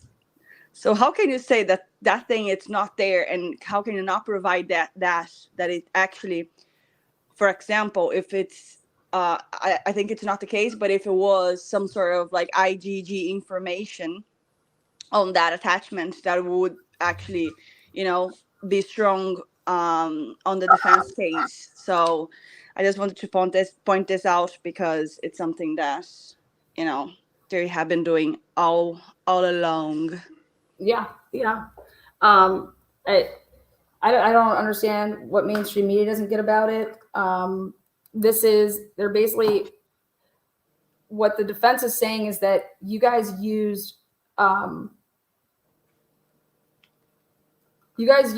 parties that aren't even allowed to give you are not allowed to give law enforcement that information for this type of reason. Exactly. And then the ones that you can obtain that type of information are those people, did they check the box that said, this is not for, government use? Yeah.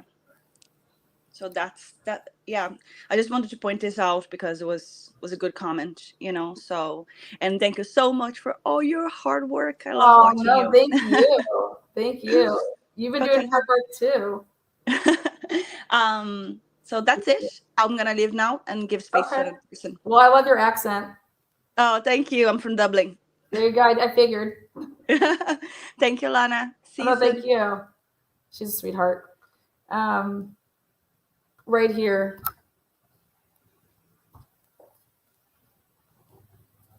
The state has no intent of presenting the IDG information. We don't care about that.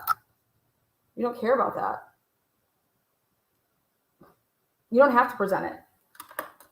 Present it to the defense that shows that how this all went down.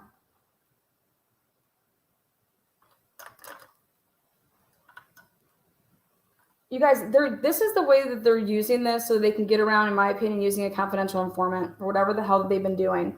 It would mess all that up. So you're going to go around it and say, okay, here, figure out a different way of getting it. Remember Steve Gonzalez said he knew that there was DNA. He knew that there was DNA because he wanted them to use basically what they did, use these third-party. Steve's saying, why are we using these third-party sites? Steve knew. Steve knew. He knew that there was DNA.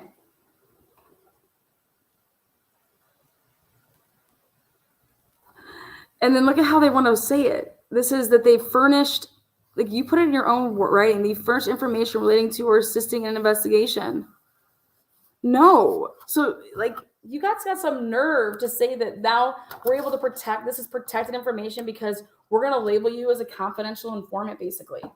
And we're going to invoke privilege. Get the fuck out of here. You're not going to violate my rights and do it because you're going to say that you're protecting somebody else's rights. The fuck out of here. What is going on? Does anybody understand that? Again, if he's so guilty and he did this, there's no blood in the car. There's nothing in his apartment. So that just doesn't make sense, guys, that you can protect somebody else, but we're going to violate yours. And judge, so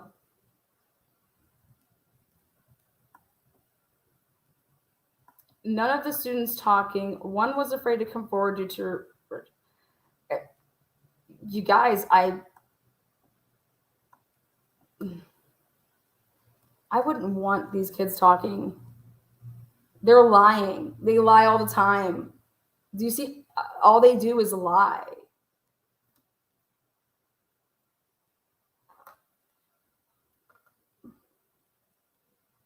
All these people that were giving up their phones and this DNA.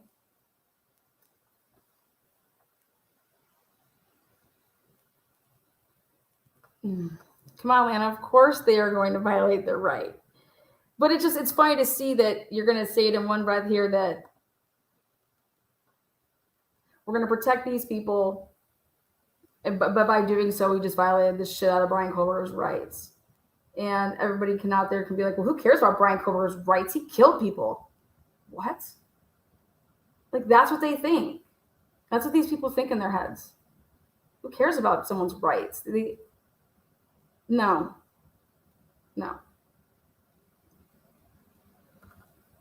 It's not how it works, folks. And I think that you were absent all through government but no.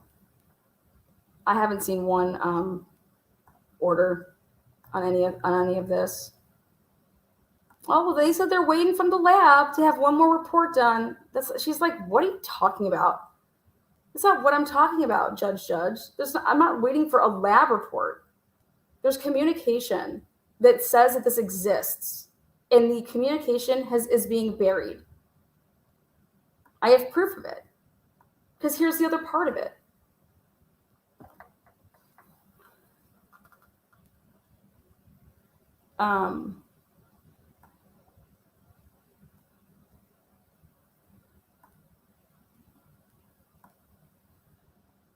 It's a hot mess.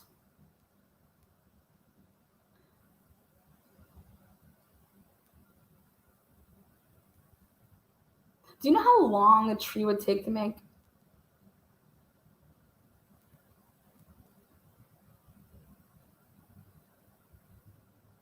That's what I was gathering from the testimony. That this is a process, man. You're not getting this tree anytime in this time frame. And Ann Taylor said that. She's like, we're supposed to believe that during this crazy wild investigation that y'all had time to go and do this IGG, which would take in, a hell of time.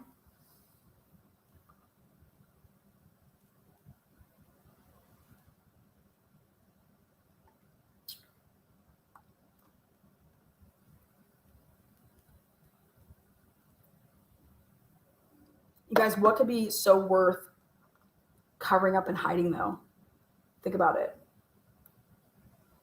Like, why would anybody do this? Why would there be a problem? Like when you go and sit down and you're like, or you're behind closed doors and you're like, shit, if the truth comes out, we're fucked. Like what? What could possibly come out? What would be so bad? How would it be any different? Let's say that if it was a person that went to the University of Idaho than if it was Brian Kober, or like what?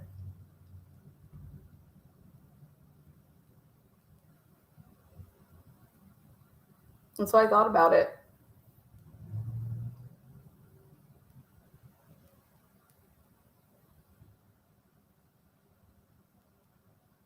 It has to come back to money.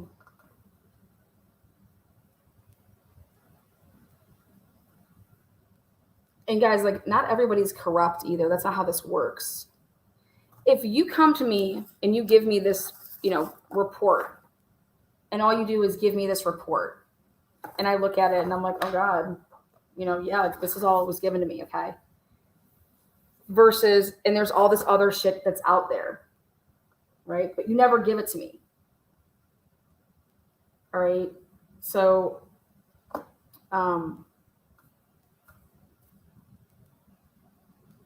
I went off of what you gave me. I'm not part of your guys' shit. But if I was to ask questions if I'm looking at something and something didn't add up, that's what would be, that's where you can then say to somebody, okay, you're involved with something. But if somebody's passing something off and then they get it and they do something because of that, like, they're not part of it. They were given, like, we have to bury this part of it. And so we're going to pass it out. And that tells me that it starts right from the beginning, because who would have ever known all that shit? It's the person who was ever like in charge right from the beginning to start seeing what the heck's going on. And they're like, holy shit, look at this. Holy shit, look at this. Holy shit, look at this. What is up, Dinky? Hello. Hello. Can you hear me? I can. Can you hear me? I can indeed. Good to see you, to hear you. Oh, thanks. Good to have you here. Can you hear me? Thank you. I just had a quick question, really, Lana. So I was just wondering, do you think this could be a little bit of a tactic going on?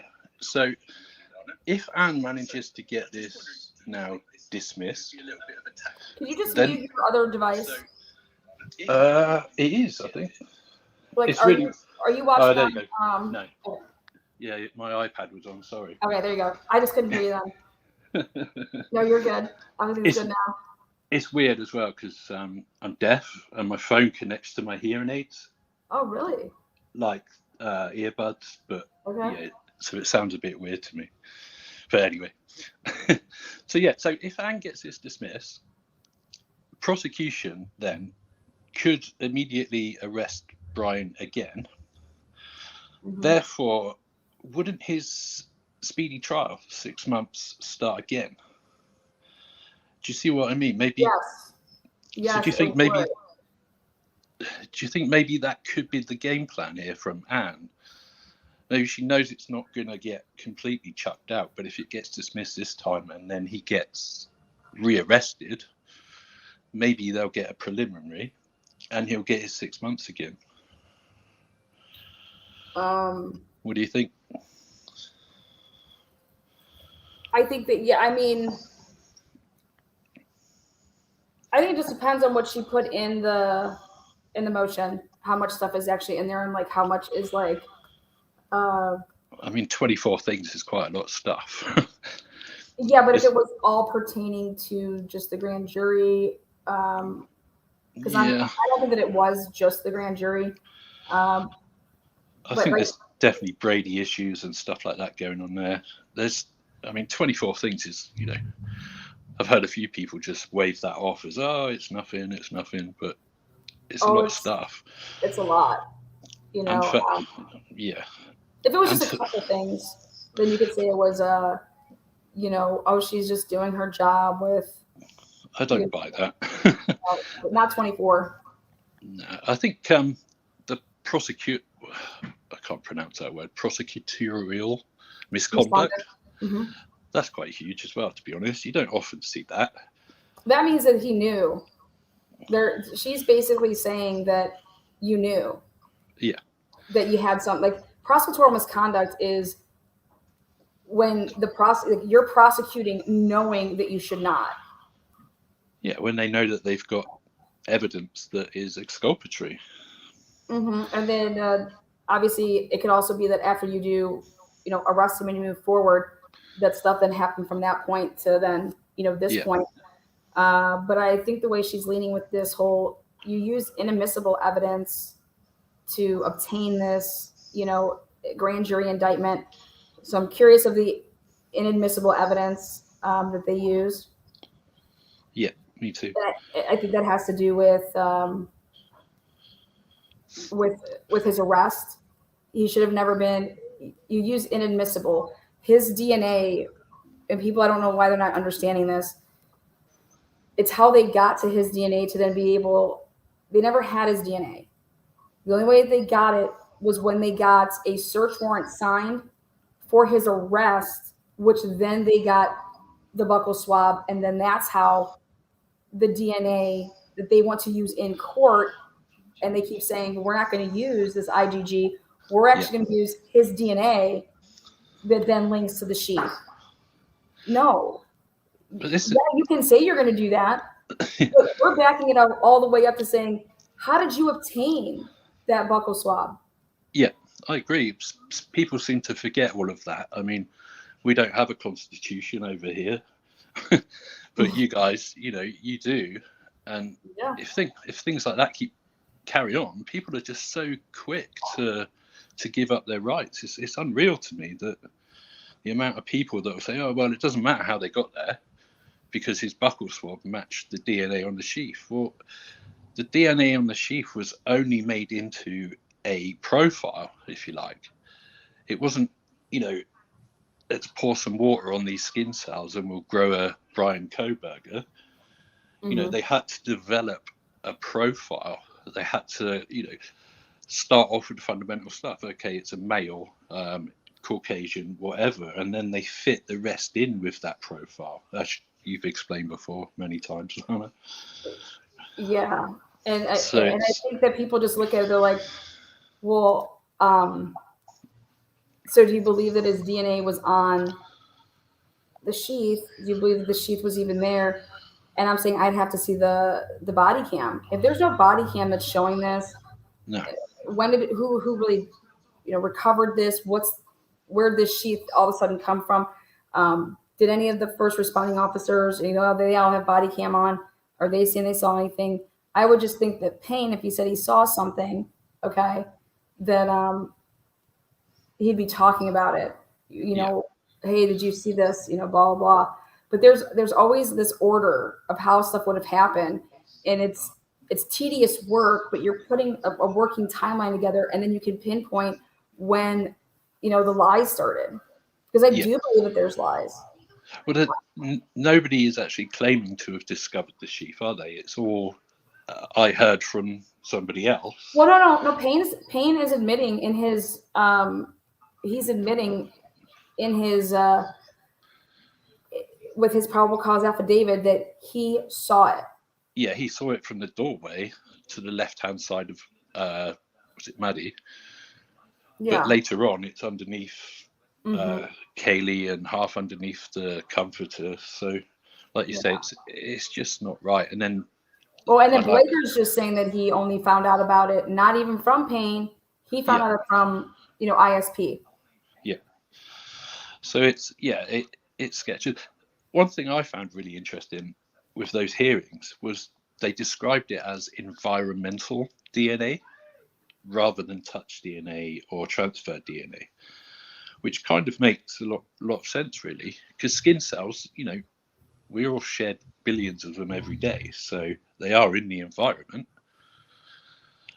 So that's even, more of a chance it could have gotten on there in a different way. So yeah, I struggle to think that that he didn't sweat at all when this would have happened, and that there was nothing on any of the victims. Exactly. Well, according to most people, he was dressed up in 3 hazmat suits, like a Oompa Loompa, wearing goggles and a sheaf in one hand and a K-bar in the other. Has never been in the home. You have to know the layout of that home. Passed his room multiple times. Then that's the other thing in her room. She's downstairs now. She's really in her room. I mean, yeah, it's nonsense. So the other thing, people keep saying, right, this knife is huge. It's a 7-inch knife. It's huge. Well, that means you've got to be within 7 inches to a foot of your victim. That's close. That's, you've got to get really close. It doesn't seem like the ideal weapon to walk into the house full of people with. Yeah, and that nobody could injure this person. That people were alive, and obviously they were alive, but people were awake, and they have defensive wounds. And we see how, you can hear everything and anything over in that area, and there's just. We watched the TikToks of the inside of the house when they're all pretending to be each other. You can tell how loud it is in there. It's echoey. I just don't believe there was no noise. With 2 people in the room and 1 person with a knife, it doesn't wash with me. It just doesn't. So I have my own opinions on it. I'm still, right from the beginning, I said if there was stuff in his car, then yeah, fine. I'll say he's guilty. Yeah, that's all I wanted. I said, come on. Yeah, let's see it. Show me something. But nothing. So we've seen nothing else from the prosecution since the PCA. Nothing. It's just bullshit. Yeah, no, and then you have mainstream media putting it up there, and they're saying that Brian Kohlberger was following all 3 girls. Yeah, on the screen. Take that shit down. What the hell are you talking about? Well, I wrote them and I said, where are you getting this information? Where's your source of information for this? And it's not there. That this Ann Taylor is telling you the opposite. You think she's lying? You think she's going to risk her career to? Well, a lot of people think that she is able to just lie and exaggerate and all of these things because she's just a defense lawyer. It's crazy that I've heard so much junk. This woman is like, she spent her whole life building her career. I don't think for a minute she's just going to sit there and make stuff up. She's very careful about what she says. She even said in that hearing she wasn't accusing Bill Thompson directly of lying. She's smart. But she was insinuating that for sure. She's a smart woman. And I think that she's going to come across as very likable to the. I think so. She's really, really, right here then too. I think his whole team come across as very confident. Yeah. He seems to have a good team, and I can't imagine all of these people wanting to come and testify or do affidavits for a person they know is guilty. You know, Yeah. That's the other thing that gets me. I just don't see. You know, you think that their demeanor would be a bit different, you know, around him. Like you say, she's got a job to do, but how far is she going to do that job if she believes he's guilty? But it seems she's going above and beyond at the moment. So Yeah, I truly don't believe. I think that she believes that he's not. I do too. I think they all do. Mm-hmm. And you know, I think that they obviously know a lot more than we do. They have it, but I think they've been able to connect some dots. Yeah. But like, it's like anything though, you have this judge because you have a referee for everything, and you have a judge that's like the referee. And I'm over here just like, wait a second, can we get an order? Like, what's going on here? What is he ruled on? He hasn't ruled on any. Well, he gave them a stay of 37 days and then took it back, which was quite bizarre. But you know, that 37 days, I think if he would have kept that, they might not have waived the speedy right, the right to a speedy trial. So who knows? At this point, it's complicated. I know the hearing for September the 1st has been moved now, 3 weeks, I think, hasn't it? Yeah, it's September 22nd or something. Yeah, and that was the prosecution asking for that to deal with his request for the dismissal. It's so bizarre. So they're already going to be pushing the date back 3 weeks. Because it's so extensive. Well, because I think they've been working on this for a long time. Because they want to put everything in. They were putting That's why I don't believe it's just about the grand jury. Yeah, the people as well saying that, oh, you know, they sprung Vargas there and it was all surprise and everything else. Well, they had a statement of fact entered into the record the day before, didn't they? Yeah. So it wasn't like she just turned up on the morning they had and the said, right "Oh, hi."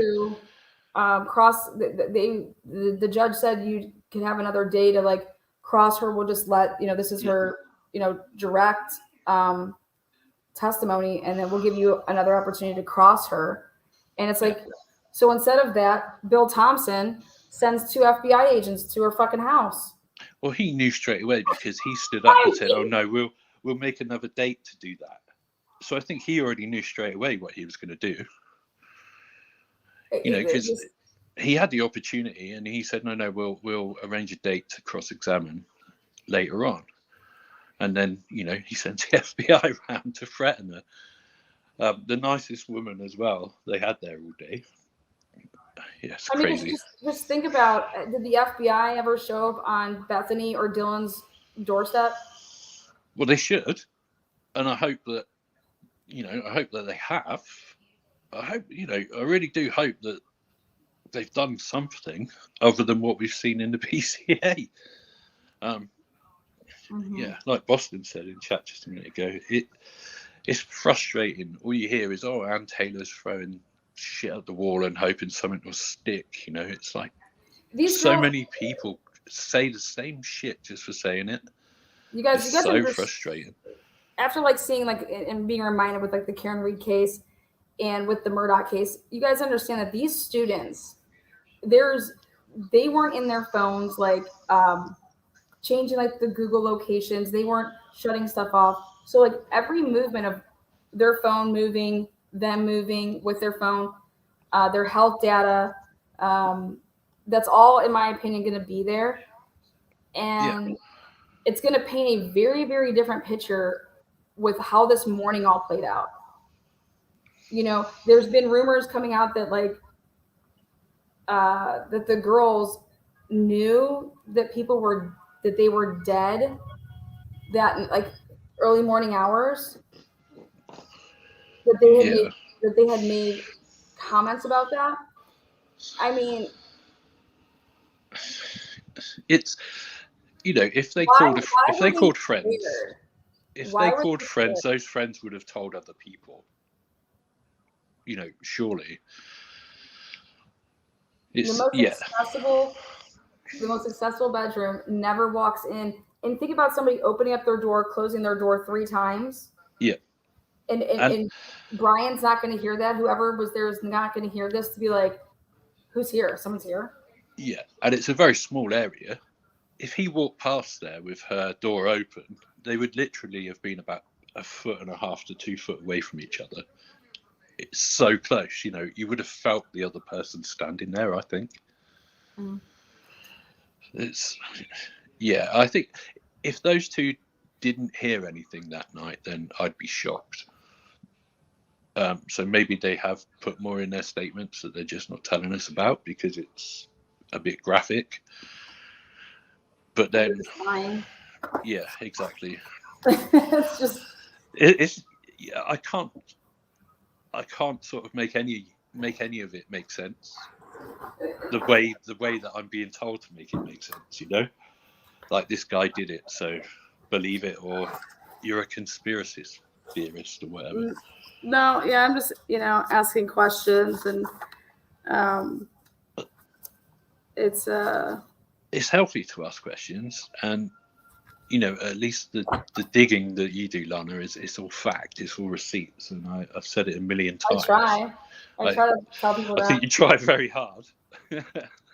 I've stayed up, you know, obviously we're on different time frames here, so I've stayed up all night listening to this stuff. I bet. I think I've. Well, I appreciate you, Dinky. I think I've been here for about a year. Thank you for the kind words that you said. Someone took a recording of that, and I was able to see that. I just want to say thank you for the kind words. There's no need for that. I'll always have you back, Lana. Like I say, you're the only one here, really, I believe, that brings the facts. You know, you can't argue with that. And people can try to argue with that, and it makes no sense. It's just nonsense. So I'll stick to the facts. I'll stick to your digging. Thank you. And I say I've always got your back. And well, that's why I said I would do a mock trial against anybody in this case. Yeah. You know, be the prosecutor, throw your case out here, and let's throw it out there. You know what I mean? Only just because I think that people then can like really hear how wild this sounds. I think as well, all the people that bitch and moan and talk about other shit or talk shit, they all steal your stuff. They all look at your, you know, all the body cam footage that you bring to the table. They all look at the information that you bring to the table, and then they try and, you know, poo-poo it. And it's like, well, this is facts. Yeah. You can't argue with a body cam. Yeah, you know what I mean? It's like people still want to. So I'm just done with that. Thank you, Dinky. I appreciate that. You have yourself a good one, okay? I will, and you. And thank you. If you ever want any UK football stuff, let me know. Oh, I do. I can send your son some good stuff, signed stuff. Oh God, he would love it. I've got a friend who can get some legit signed stuff. So. Oh, that'd be sweet. I'll see what I can do. Oh, thank you. Thank you. No worries. That. Okay, guys. Okay. I'll get off. Thanks, Laura. You're good. Thank you. Bye-bye. Bye-bye. What is up, Austin? Hey, 1 second, Mike. Hey, you're live. Chicken Transparency. Huh? Where are we going? Are you in Boston? I'm at work. I just got to work, but I just wanted to say hi. I wanted to say hi to Dinky. Oh, Dinky. But he left. Oh. Yeah. Yeah, I just got to work. See my shirt? Gut fish. Yeah. Yeah. I love you. Oh my gosh. Today was like a terrible day. First day of school. Frankie was late. First day of school. Oh my God. Oh God, I can't believe you're parenting, man. I was parenting while cooking for other people's children. Aw. Anyways, I wanted just to say hi to everybody. I gotta go in here and, do your thing. Do my thing over here. All right. Well, love you, girl. Love you. I'll call you later. All right. Bye, guys. All right. Go park the car in the Harvard Yard. Park the car in the Harvard Yard. All right. I'm working on it. Bye. Love you. Love B.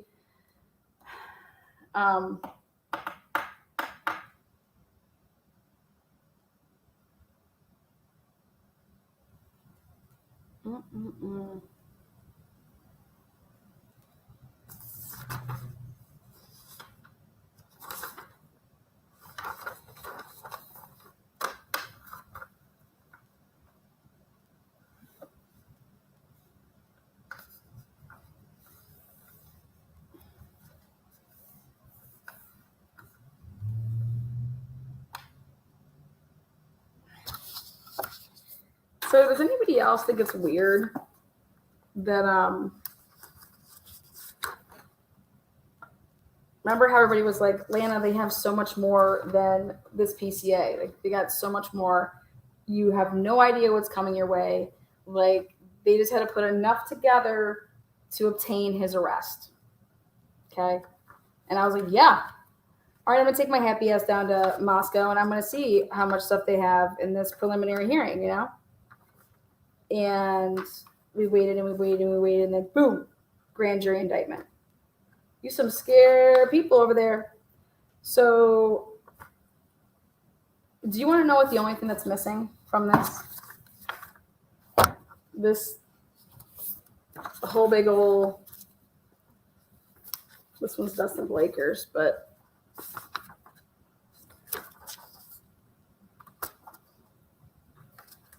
the only thing that's missing is an eyewitness.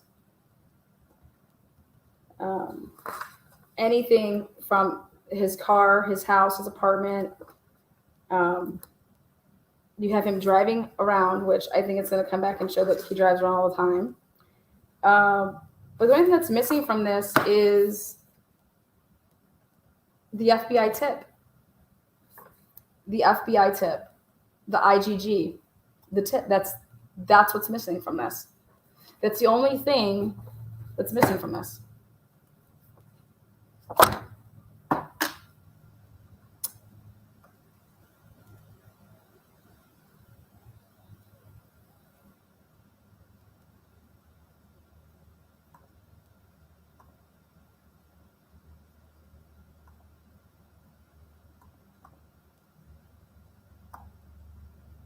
That's what's missing. Like in terms of like what they have that is, you know, to lead to Brian Kohlberger. But this whole like, they don't have the murder weapon. They don't have an eyewitness. And in fact, I think they have a witness that has exculpatory evidence and actually probably inculpates somebody else. But yeah, I went ahead and I looked back through these PCAs and I said, well, let's see. Oh, wait.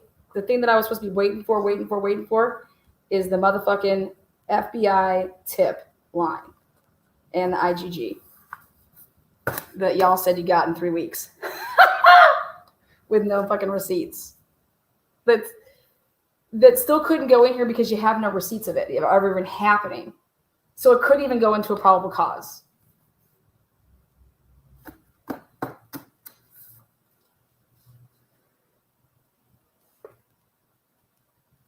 Now, what are the odds? Now, let's go back to what are the odds. What are the odds that on the night that 4 people would get brutally murdered, stabbed to death, that there would be a guy that pops his hoodie and that stands there and doesn't order food, standing there, doesn't order food, then they walk down with them, but then these girls, and they just like peace out on him, don't even say a word to him at the truck. Like they were all just talking, and then they don't even say like a word. So like, and then this guy is trying to avoid what seems like the camera, but whatever. And here, then just a couple hours later, on the night that he does that those 2 are murdered. Talk about what if they would have never been on that body or that camera coming down with him walking together with them.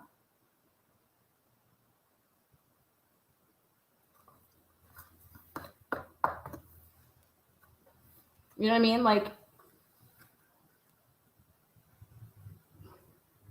do you understand that Jack Showalter is going to be on the stand and Ann Taylor's going to be like, well, how do you know the victims?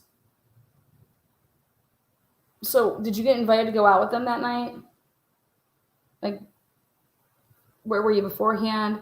Why did you walk them? Where was your car? What was the plan? Why did they just boom and run away from you? And then like you run off. Did that upset you? Were you upset about that? Did you, didn't you just get kicked out of your fraternity? Why did you get kicked out of your fraternity?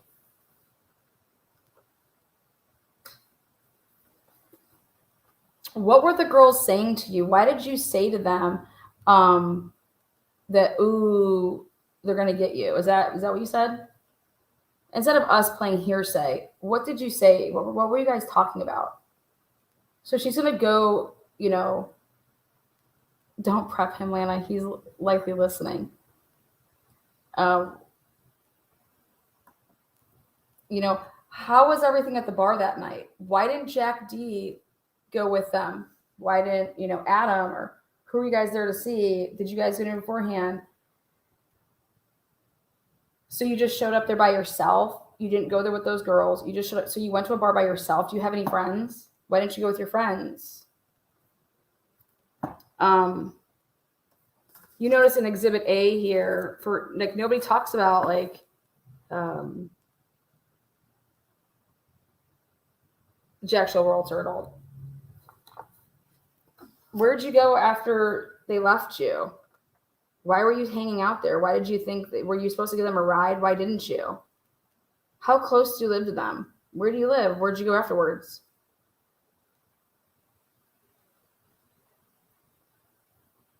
Who are you texting with at the grub truck? Why did you put up your hood? You walked the whole way down. Was it up? Was it?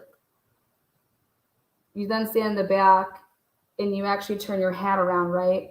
Why? Did you know that there was cameras there because this is on Twitch or whatever?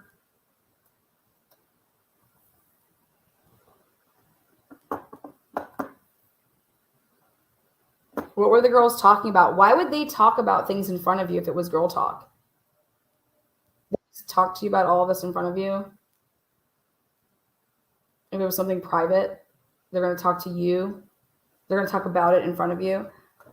How many alcoholic beverages did you see them consume? What were they drinking?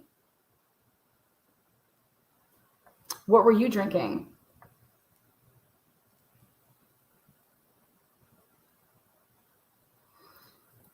So then they leave you and you go, where'd you go? Did you go straight home? Where were you parked? Why did you park so far away from the corner club when the corner club has a parking lot? Where were you beforehand?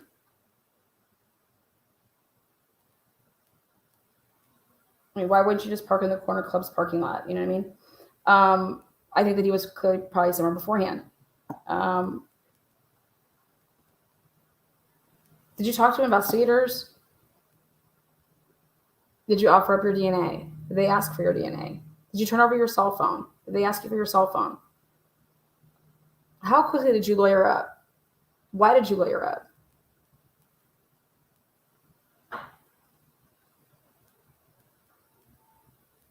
How did you hear that the 4 students had been murdered? When's the last time you were in that home? Why were you in that home? Did you like any of the victims? Did you ask any of them out? Did any of the victims turn you down?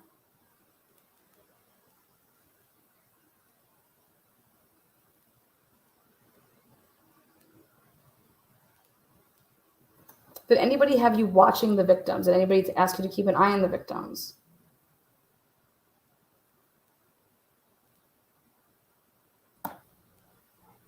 What's up, Brian Hoffman? Hi, you. Can you hear me? I can. Can you hear me? Oh, good. I think you're incredible. Oh, thank you. You're awesome. I also want you all to know, so we can get this out of the way, my dear. I have drank. Okay. So can we move on from that? I think I have stuff for you. You cracked me up.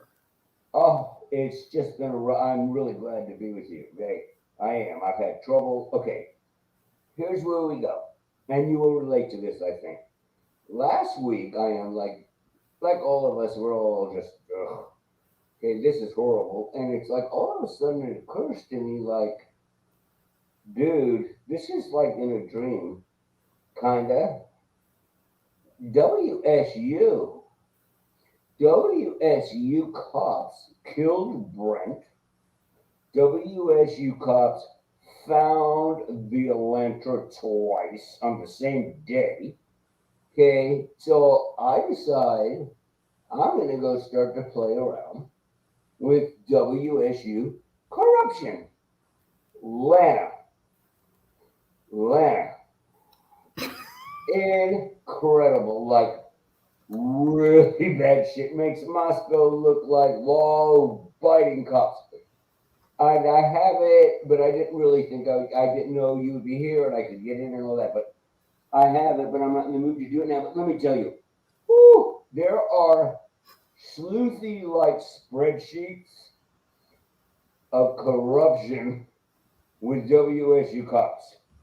And to me, it is really important that it was like all of a sudden, wow, they are really the bad boys. They are. They killed Brent. They found the Elantra. And then, now it's like kind of like, oh, shoot. I'm here. I wish I would have pulled up that email. But wait, I can't send it to you. But I'm saying to you, I can, but I won't because I'm buzzed. But WSU, Lana, they might be the really bad ones. The guy who killed Brent was WSU. They're the ones that are all of a sudden accidentally discovering the car 2 times in 40-minute period. Like, hello, what do you think? We need to look at WSU. Actually, I was just pulling up Brian's Carfax to show that. Remember all those miles Brian was driving? Okay, wait, where am I? So Brian's Carfax showed that he had, Okay, all the miles he was driving. So Brian's Carfax and all of his reports actually show that Brian did drive all the time. Remember how he put on all those miles on his car? So that's only going to help the defense. Absolutely. He's extremely OCD. I go the same way as a retired mental health professional of 35 years, that the digging through the garbage nonsense, this dude was playing around with his garbage since he was 18. He is a very disturbed man. He is not an SAA. He's not an SK. Was he there? Absolutely. Did he go in? Absolutely not. He hates bloody pots and pans. So shall we all grow up a bit? This is just nonsense. Okay, it's nonsense. The reality is he was involved. So was Brent. Okay. Who was involved? Brian. Oh gosh, I have to remove you, buddy. I love you. Brian, I'll email you, buddy. Remember, I have my 2-minute warning trigger. He's like, I've been drinking.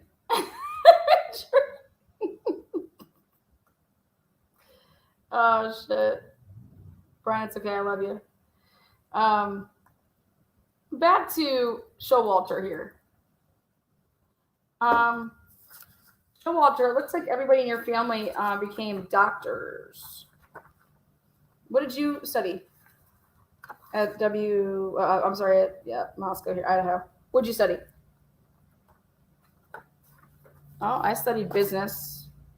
So you went the different route. Okay. How is that going for you? What kind of grades you getting?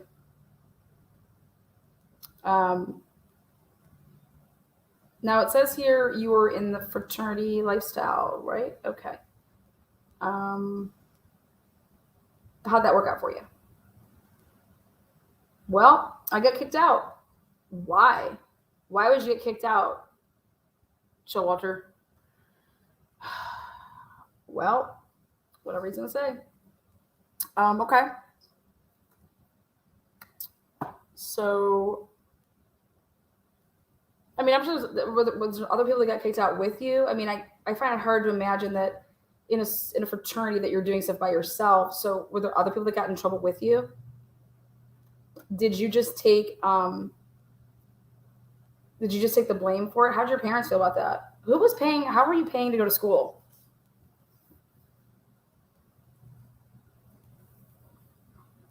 How much money do your parents donate to the university?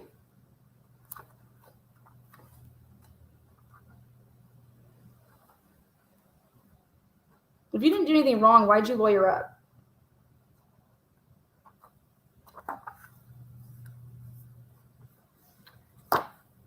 So let's go back to that night. When did you find out that the students were murdered? Somebody text you? How did you find out about it? Where were you when you found out about it? Did you attempt to go over there? If you were supposed to give the girls a ride home, why didn't they take a ride home with you? Why did they call a private party driver when they had you to give them a ride home? Is it true or is it not true that you were making sexual advances towards them that night?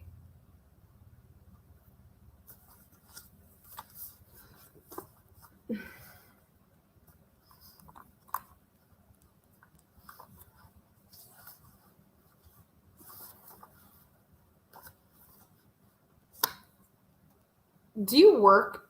Did you work when this was going on? Do you work anywhere?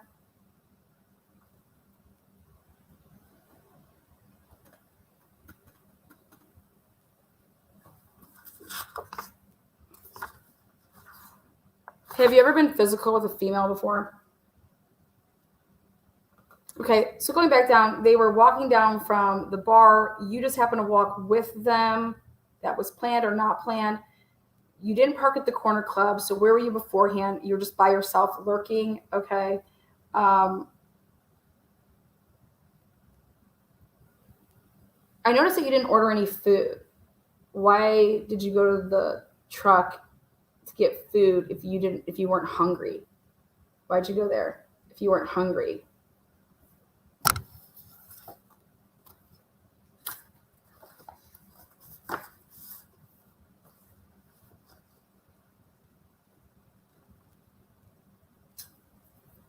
You were just making sure they got home okay? Well, wasn't Kaylee's boyfriend there? Why didn't he make sure that they got home okay?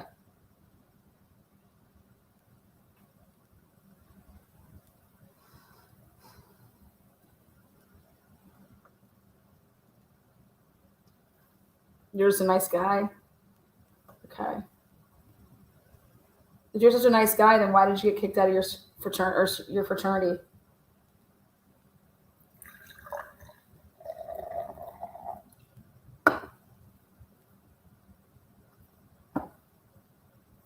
What kind of car do you drive, Mr. Showalter?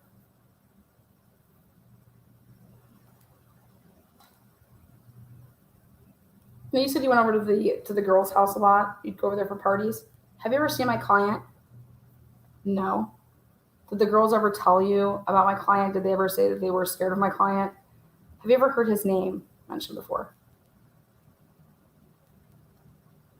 That night when someone's going to come get them, ooh, was it Brian Colbert that was going to come get them? No. No. Who was it? Did you tell that to the police?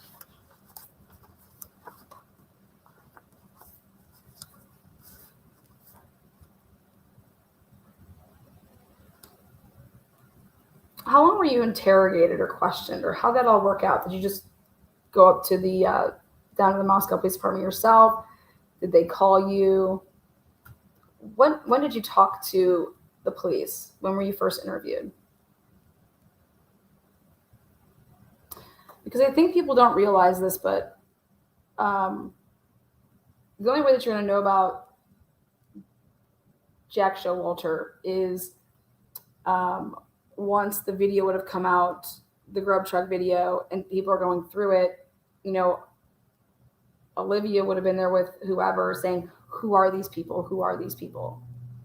So then they come across, oh, who's that? Okay. So it depends on when she would have got her hands in that video, or it would have been if Showalter goes to the police right away and says, oh my God, I was with them, you know?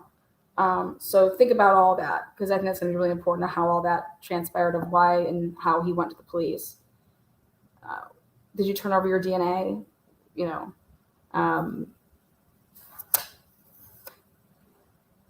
have you ever bought drugs off of any of the victims?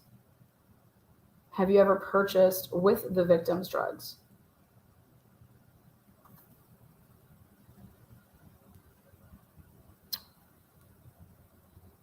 Do you do drugs?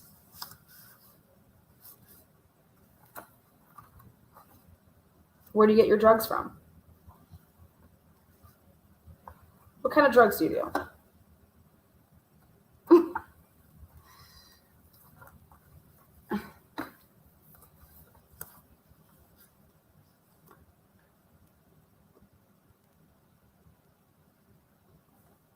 What else do you guys think is important for Brian or for Showalter? I mean, this was the guy that put his hood up, trying to, you know, turns his hat. But think about this. Right before these girls were murdered, this guy is going to get on the stand and have to say who these girls were afraid of. Why did you say to these girls, oh, they're going to get you? Who's going to get you? What was the conversation about? And now the question is, you know,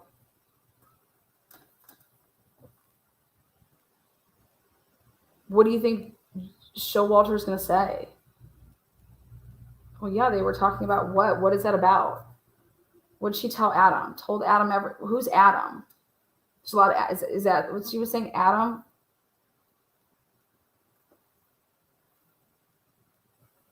Did the police bring you back in and question you again when this video transpired? Like when this came about? Did you get called back in? You know, do you remember being interviewed again? And let's say that he says yes. And then Ann Taylor's over here and she's like, well, when was that? Because I only have one report of you ever being interviewed. So when were you interviewed again? Who were you interviewed by? Well, you only have one time that you were interviewed. You know what I mean? Like all of this, like this is the type of stuff that would come out.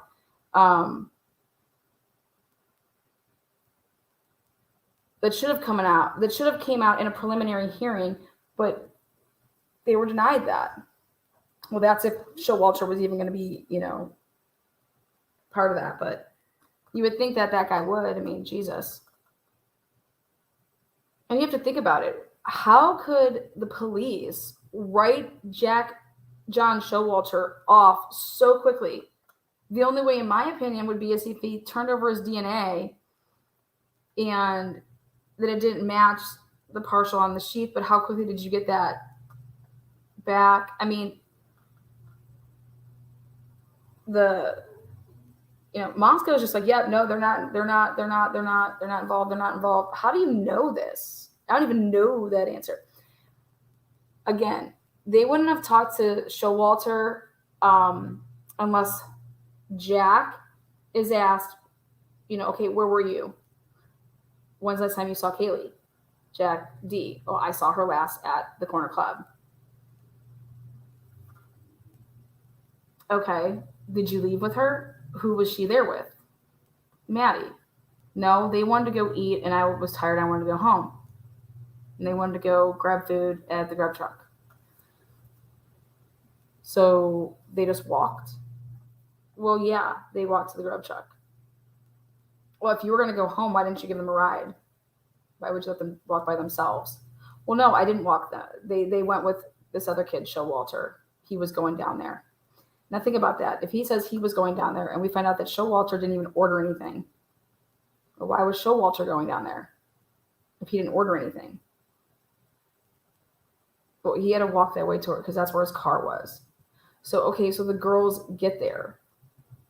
And once they're there and there's all those people around them, why didn't Showalter just leave? Why was Showalter staying?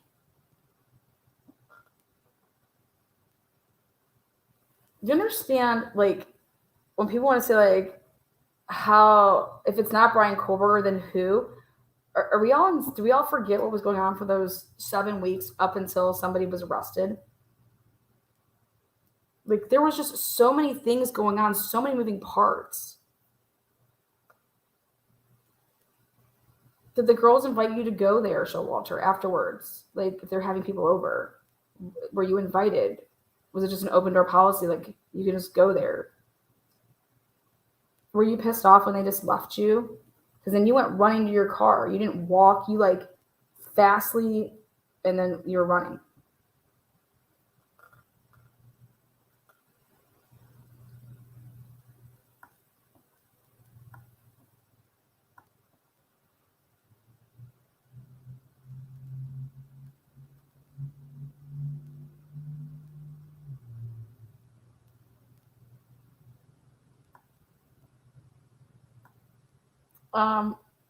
I believe that Ann Taylor will be able to get a lot of questions in.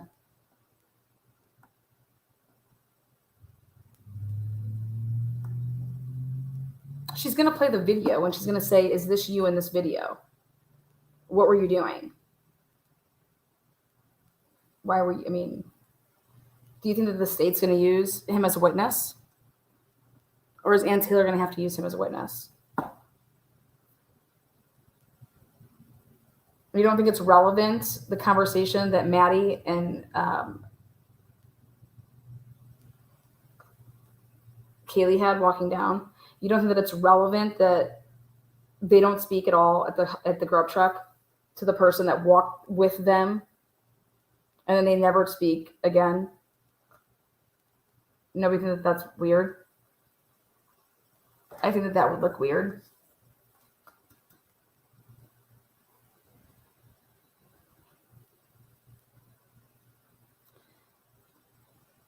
You think the grand jury got to see the grub truck video? Who the fuck knows?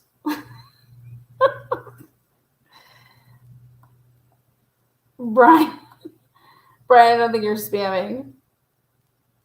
Here are the confusing parts to me.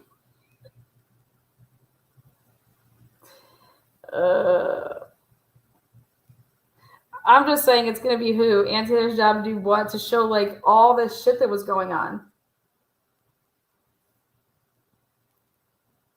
Oh, now, what if one of these kids had a bank account that had a shit ton of money? What if one of these kids was making $100,000 a year?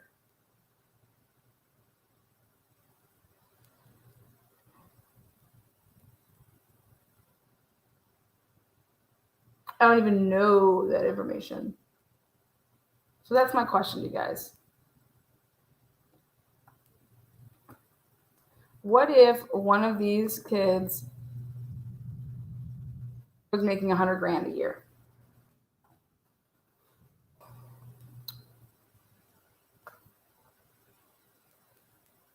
What in the heck is on the... Nothing's on the screen.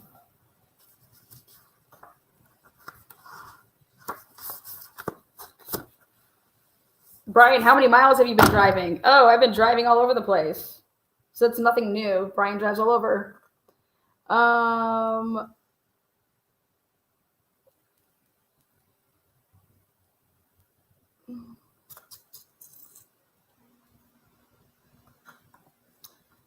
$100,000 a year as a 21-year-old. What do you think?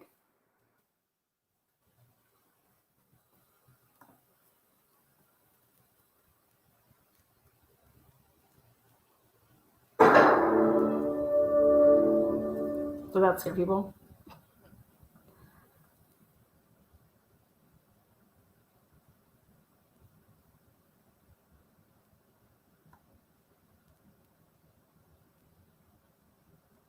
Who was making that? What if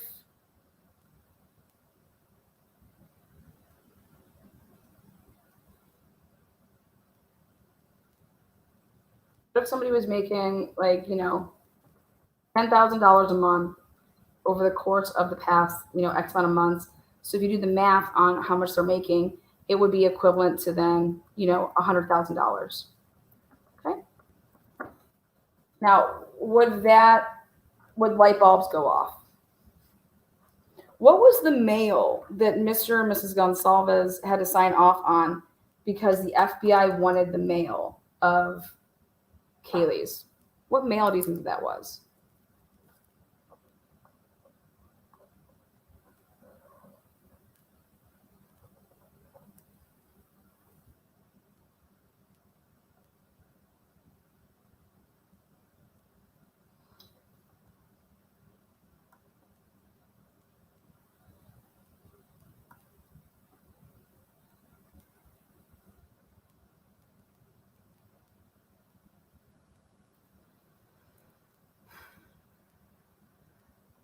So when one of these officers would be on the stand, Ann Taylor would say, or she could ask Steve, you were approached that you had to sign for mail or something for the FBI to be able to get, what was it, mail? Do you recall this? Yeah. And so you signed. Did you ever get to see what they wanted? How did that work?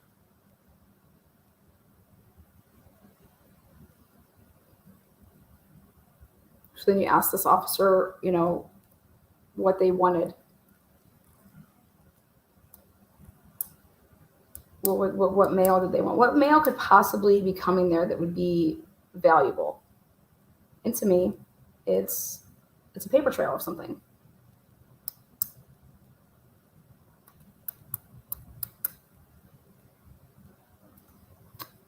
And so,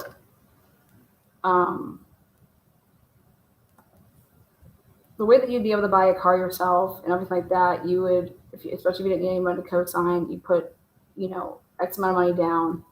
And especially if you didn't trade your car in, because Kaylee sold her car to somebody else. So you put X amount of money down and then you own it, and now you have to make payments. It's not like she just paid outright cash. Normally what they do is they run something that, a credit, and you have to put down where you work and how much money you make. So they would have pulled this credit application that Kaylee put together for this Range Rover. And in this Range Rover application, what if in it Kaylee wrote that she was making $100,000 a year? And then they actually went and pulled, which I don't understand why they wouldn't just go with her banking app on her phone. But if you went and you saw that there's all these deposits,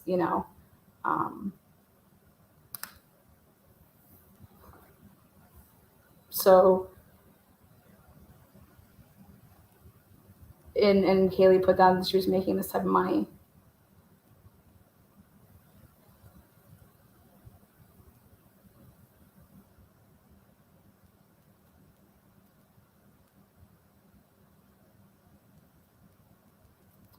Which to me, if she's working, like she worked all the time. Her dad talked about it, that Kaylee worked all the time. She was a hard worker. She was always hustling. Like if there was a niche or something like that, she found it, she was hustling. She'd be all for it. And I thought about that, a lot. And I feel just like that, I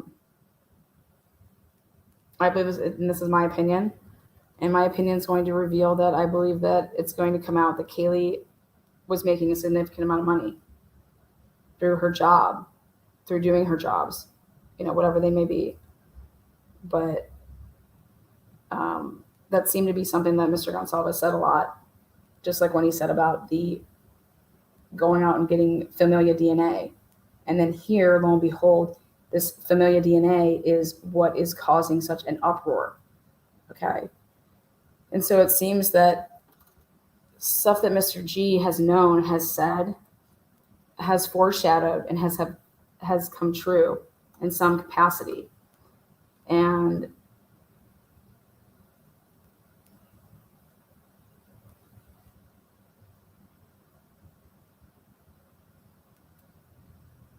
but I would love to see that application.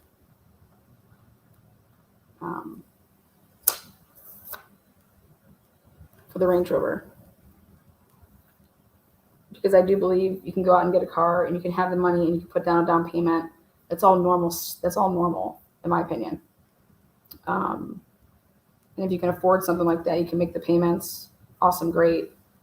But I think it matters if you were then just murdered after you do something like that.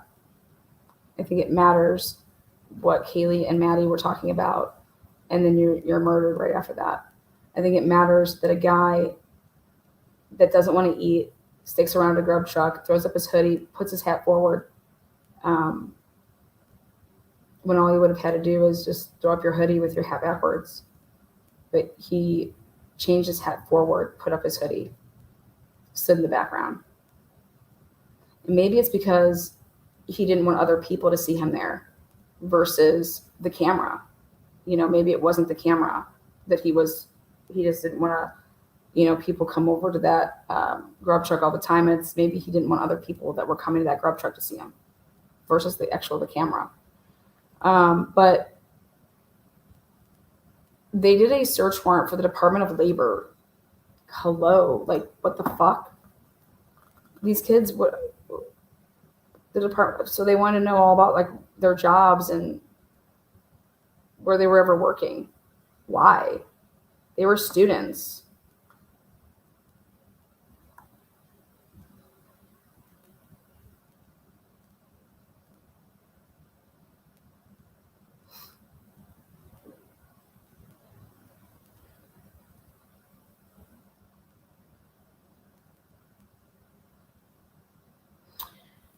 And what it tells me also too is the FBI is asking if you can do this, if you can just do this and you can give us permission or whatever. And I'm also wondering if it was something that maybe if we had your permission, because Kaylee's name and their name was on mail. So, because I can't imagine how their parents would be able to say that you can go into their mail if it was only their name. So then I thought to myself that this would be mail that they were on, in my opinion. Like, remember when we grow up, we have our name and our parents' name is listed on our bank accounts, like on our checking.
You like them as pots?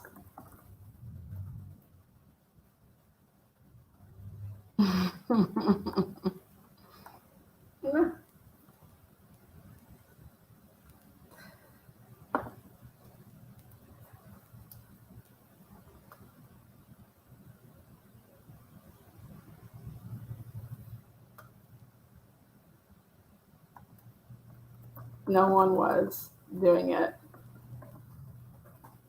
But I just made it so the person that said it was.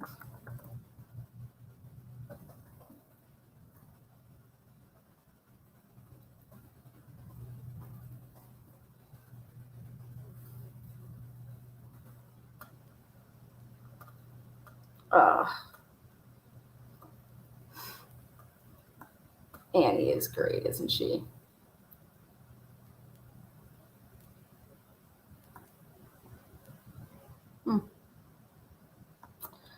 So I believe that the only way the Gonsalves could probably possibly, sign off on something like that is if their name was on the mail. And so, and it would make sense that when we're younger, I know that my parents went and they were on, my checking account when I first started college. So it is what it is. So if my name and my mom's name was on something, then my mom has just as much of a right to that account that I do. So therefore she could sign off for the FBI or any law enforcement to get into something because they were trying to They didn't want to wait for a search warrant because it was going to take too long and all this crap, blah, blah, blah. Well, what did the FBI want? Think about it.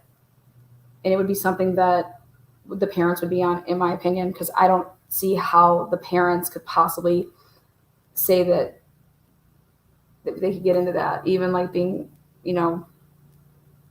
I just think they would have to be on it.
Based on my training experience and the fact that the investigation thus far, I believe that Colbert, the user of the 8458 phone, was likely the driver of the white Elantra that is observed departing Pullman. And that the vehicle is likely suspect vehicle 1.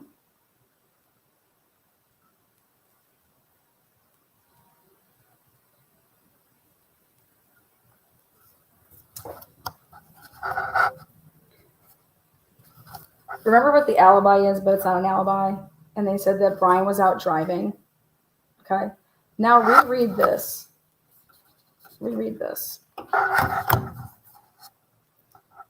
I believe that Colbert, the user of this phone, was likely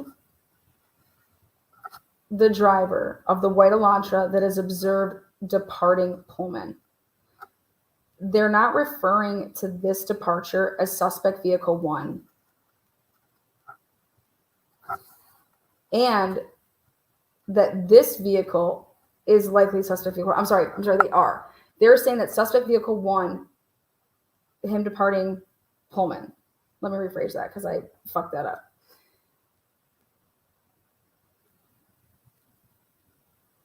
Brian is departing. He is in Pullman. And they're saying that they found a white Elantra in Pullman and that it is observed departing Pullman, Washington, and that this vehicle is likely suspect vehicle 1. Okay. Additionally, so what I believe that's going to happen here is they're going to show 2 different Elantras in Pullman. Okay. This is what Ann Taylor's going to show. That there was 2 different Elantras in Pullman around the same time. And that's going to be the 2 different sightings of the 2:44 a.m. and then the 2:53. Okay. Where it's going 2 different ways. Then listen. Additionally, the route of travel of the 8458 phone during the early morning hours of November 13th and the lack of the 845 phone reporting to AT&T.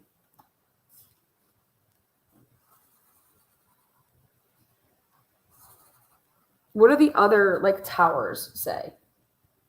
Between 2:47 a.m. and 4:48 a.m. is consistent with Kober attempting to conceal his location during the quadruple homicide that occurred at the King Road residence.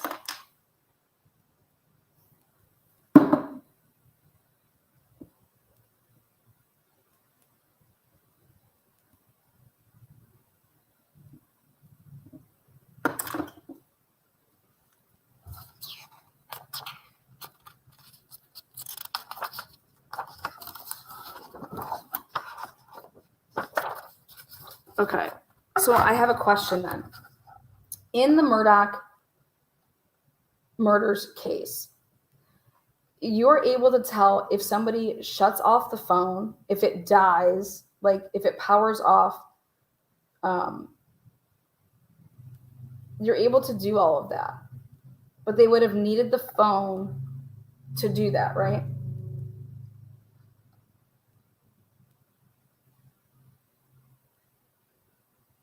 So now that they have the phone,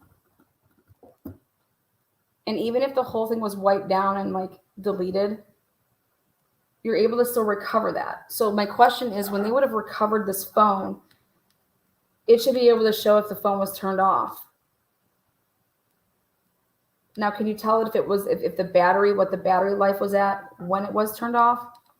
Did it die? Are these things that we would be able to know once you would have the phone and you did an extraction of the data?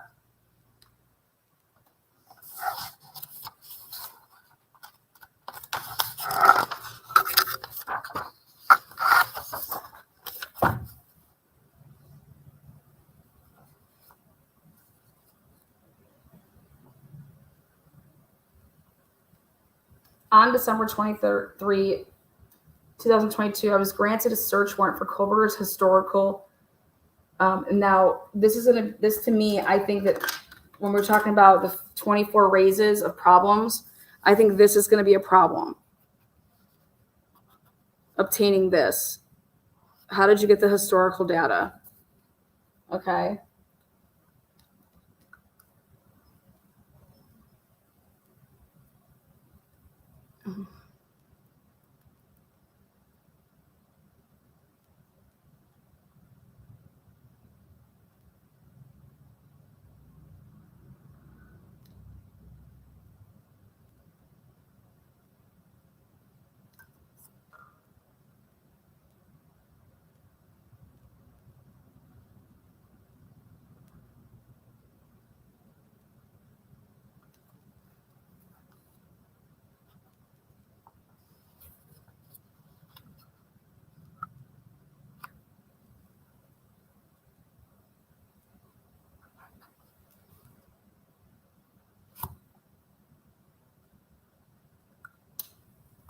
How did they get?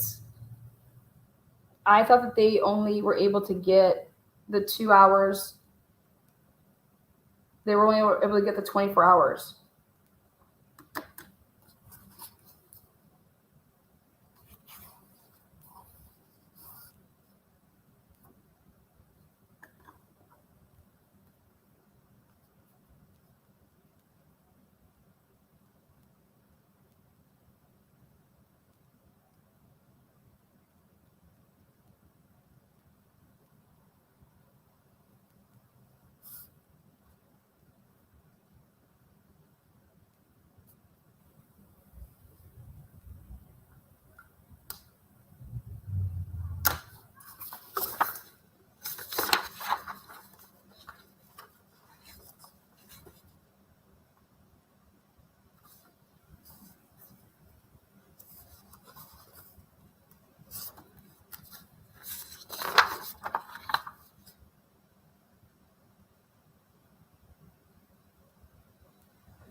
For example, when the FBI would have given his name as a tip and they pumped it in, and they were able to then go and they saw that, oh God, he was pulled over. Okay, here we have his phone number. Okay, now we got to put his phone number, because they got it from just like a ticket. Now we got to put his phone number into, the cell towers that we were able to obtain back, on the 16th of November.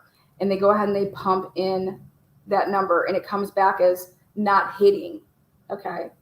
So when that would have happened and they got the phone number and they pumped it in and it didn't hit, that it was at the crime scene between 3 and 5.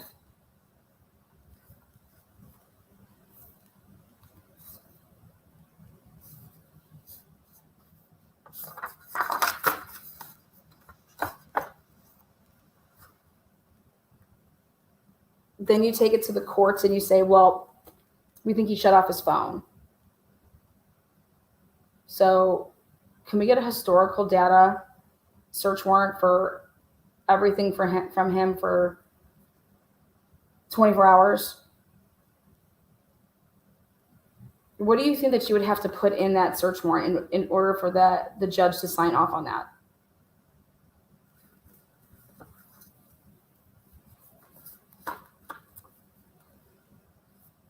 Because this is what he says.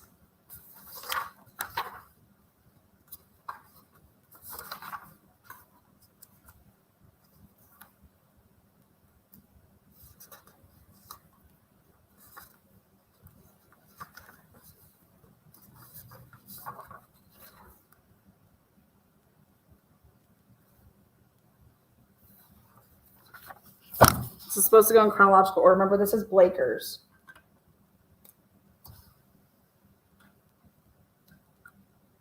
As part of the investigation, law enforcement obtained search warrants to determine cellular devices that utilize cell towers in close proximity.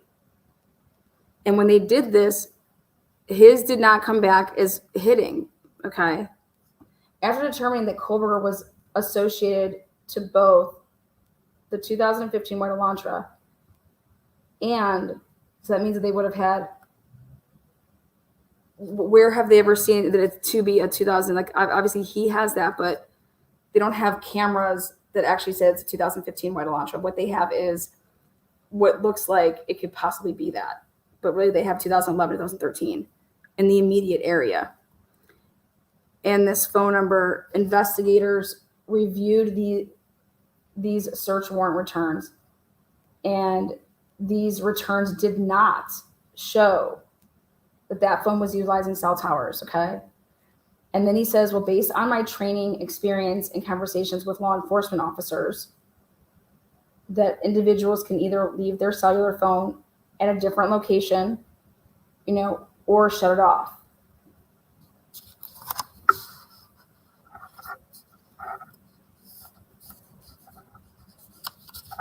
So on December 20, I applied for and was granted a search warrant for historical records, phone records, between November 12th and November 14th. That's that 24-hour period.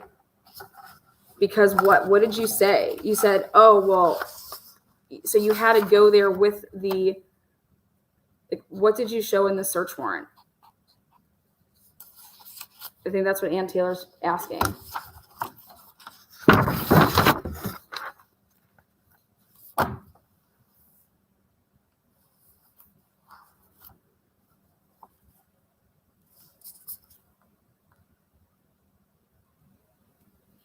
And they were able to get these back the same day.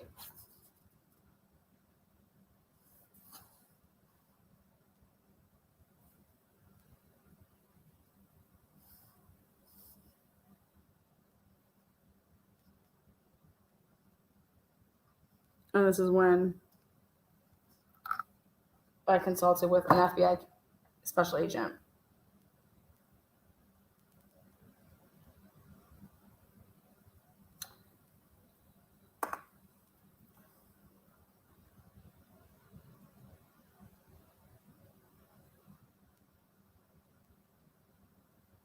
And then these are estimated locations.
So then my question is, at 4:48, if he would have been the car that was leaving at 4:20, at 4:48, he should have been to Genesee. And he wasn't. He was in Blaine.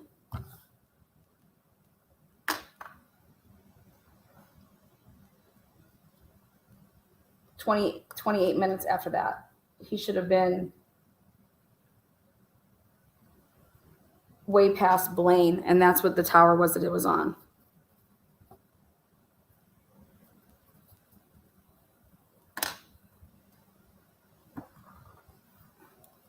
So you're going to have to explain that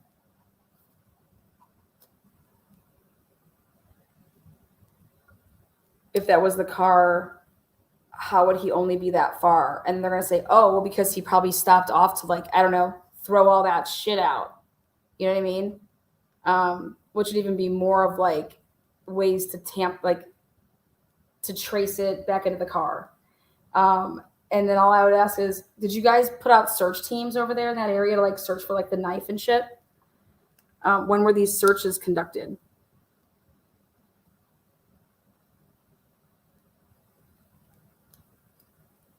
But then the other thing is that if his car's all the way out in that area, okay, and he's normally out in that area, then why are you doing a search warrant and being able to say that he went directly home immediately after? How do you get away with that? How do you do that? It's saying that at 4:48, at which time it utilized cellular resources that provide coverage to Idaho State Highway 95 south of Moscow, Idaho, near Blaine. Well, this doesn't, you're not able to be back on that camera in that amount of time if he had to stop, because then you have to put into account that it would take exactly an hour and 5 minutes to make your loop. And so he can't stop. There's no room to stop. If you want him to be back on at 5:25, where you see him off of Johnson, 1300, he can't stop. It has, like, he won't make it. He won't make it to be back on camera, where they're saying that that's the suspect vehicle 1. He's seen on 1300 Johnson Road, right there where the Jehovah's Witness building is. You can't make that from at 4:48 where they're saying he was.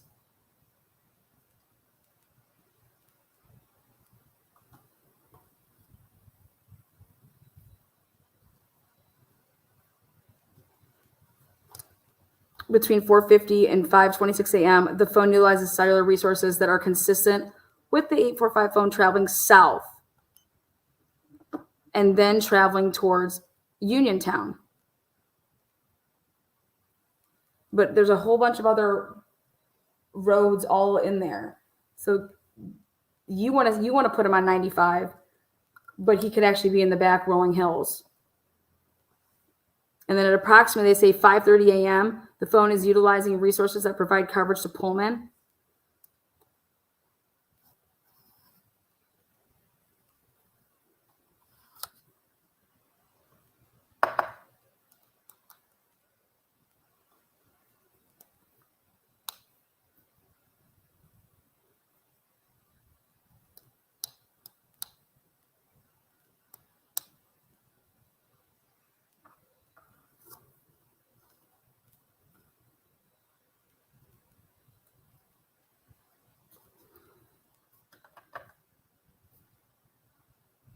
So let's get this straight. You want me to be able to give you a historical data search warrant because you say that there's this vehicle that is a white vehicle.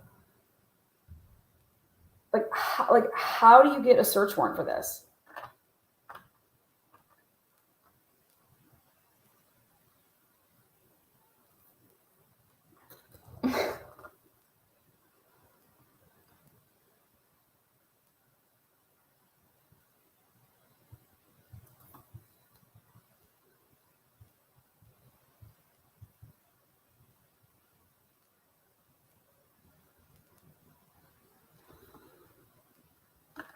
When did the FBI say that it was now a 2015 or that it could be?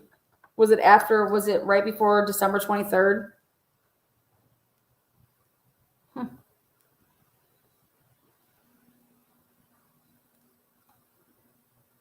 I don't know how you're able to do it.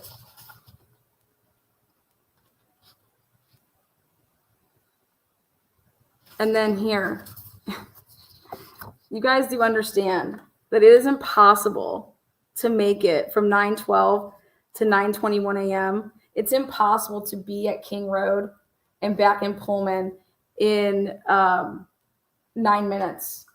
You guys understand that, right? Like, that's impossible. This is impossible. Further review indicated that that phone utilized cellular resources on November 13th. And it was in the area of the Colbert residence at approximately 9 a.m. And then traveling to Moscow, Idaho. Specifically, the 845 phone utilized cellular resources that would provide coverage to King Road residents between 9:12 a.m. and 9:21 a.m. So here, it's in Pullman. And you think that it got to Moscow by 9:12? Are you guys out of your fucking minds? That is not.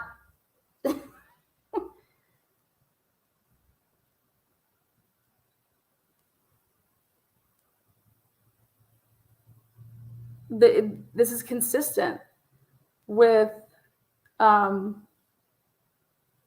phone traveling back to the area of the Colbert residence and arriving to the area approximately at 9:32. From 9:21, 9:32. Again, 11 minutes.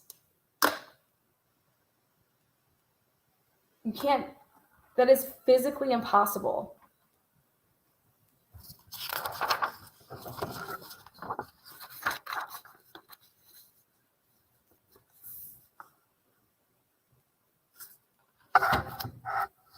Investigators found that the 8458 phone did not connect to a cell tower.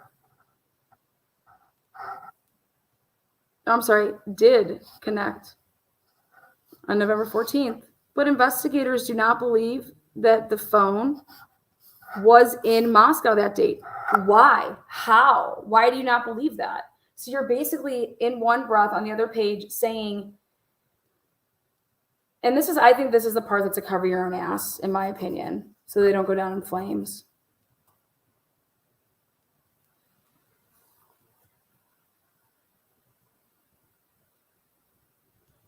Investigators found that the 8458 phone did connect to a cell tower that provides service to Moscow, but investigators do not believe the 8458 phone was in Moscow on that date. Why do you not believe that? Well, because my guess is that Brian Koberger is on surveillance at that time somewhere else. That's what I believe.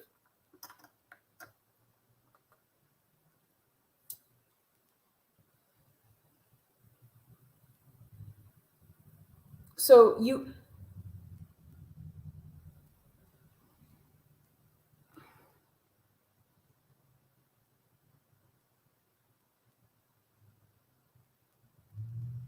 want us to believe that it's accurate when you want it to be, but here it's not accurate because we can put him on surveillance somewhere else. So then doesn't this just all go up in flames?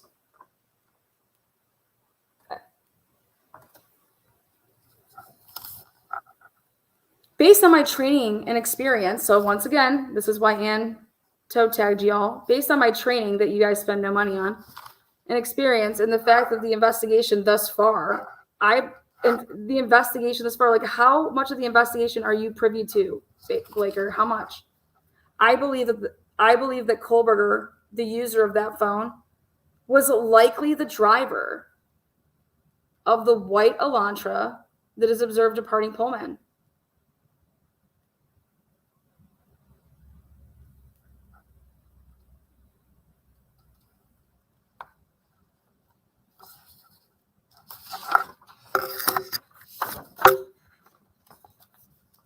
And all of that information, did they put in that it was not accurate on the 14th? But because of everything that you all just read there, on December 23rd, I was granted a search warrant for Kohlberger's historical, for everything, all the way from June 23rd of 2022 to present day.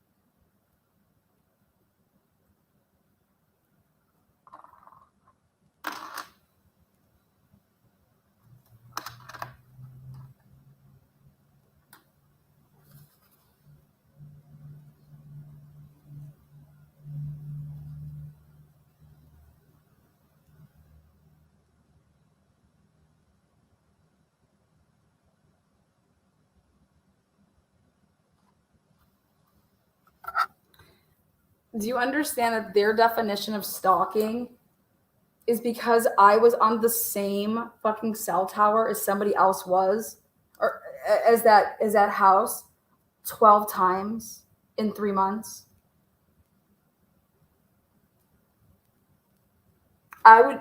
This would also be consistent with me being on the house next to them, the house down the road.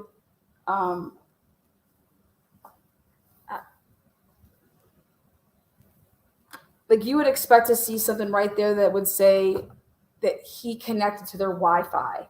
That, you know what I mean? Like, this is, oh my God, you were utilizing the same towers that house was. So are 20,000 people. Like, what? This would have all happened so much later. Like, this would have been, like, this would take so much manpower and so much that you would go through all these other people. That's what I kept on saying. To have to weed out the Jack D's and the Jack Showalters and the Adams of the world and anybody that would be in their universe, okay, that these people would be directly connected to. To go through all those people and weed all of them out would take a minute. You got 4 victims, okay?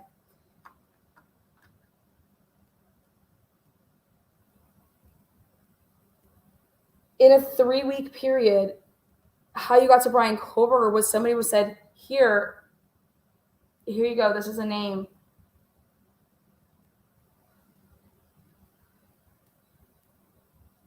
Like, this is who did it. Now work your way back.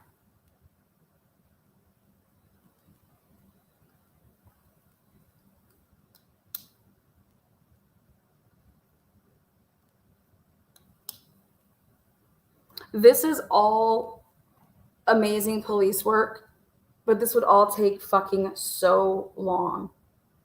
So long. You should have all of this on every single person that you investigated then.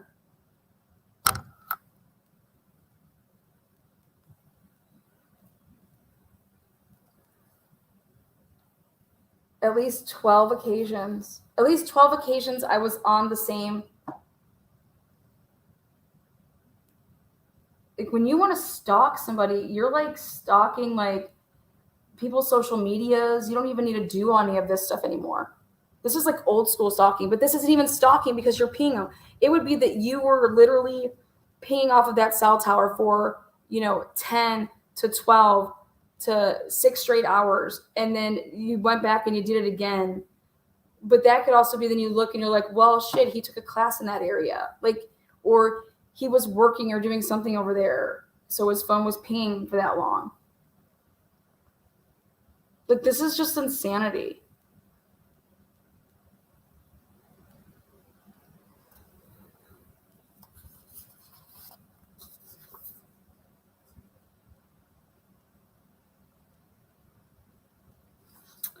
One of the occasions on August 21st, 2002,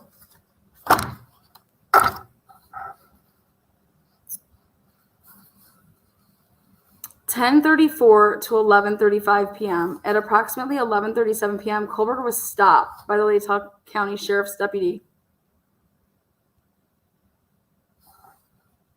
He was utilizing cellular resources consistent with location of the traffic stop during the time. What was he pulled over for? What was the traffic stop for?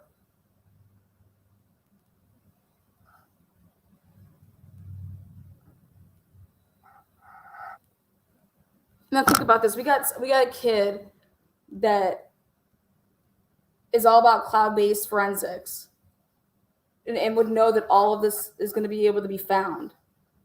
But what was he pulled over for?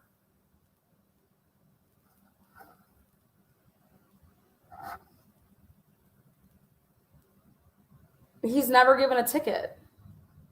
He was pulled over here. He was pulled over twice on the Do you understand that this man has ever gotten a fucking ticket?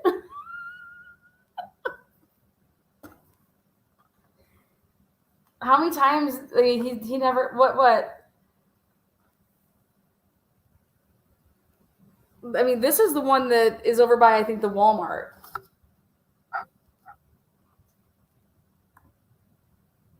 I mean, he just comes to Moscow and comes to Pullman, and he's just literally getting pulled over left and right.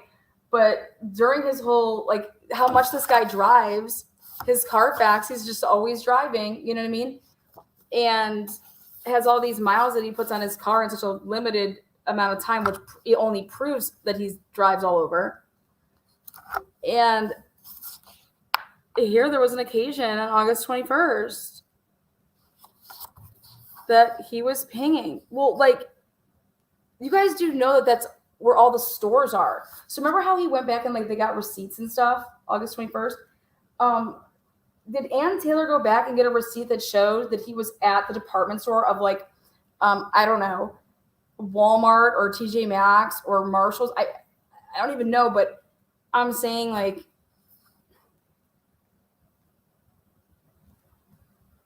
is that Walmart open late?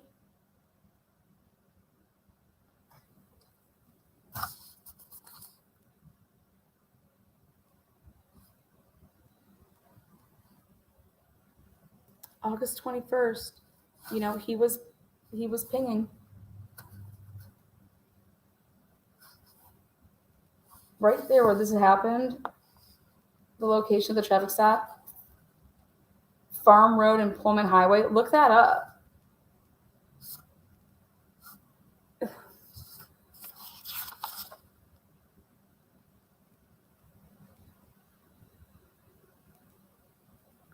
Further analysis of the cellular data provided showed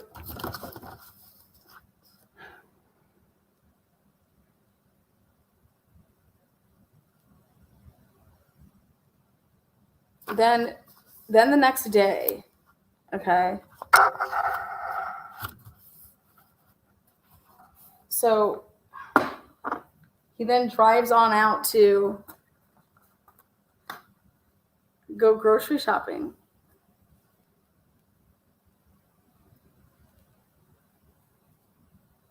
And, like, they're just using this because this is consistent with the way that he drove before, yesterday, or, like, that night.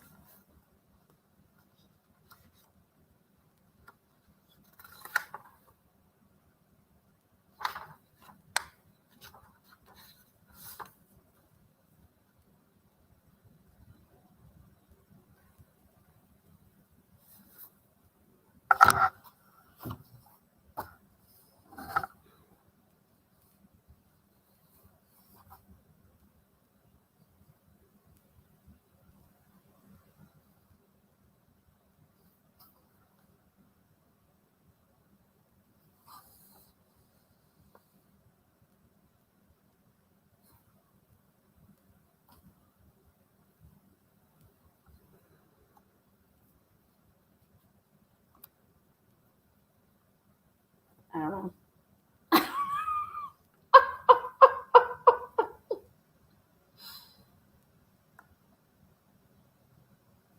Atlanta new docs dropped. I haven't looked yet. Uh-oh, shit. Should we take a peek?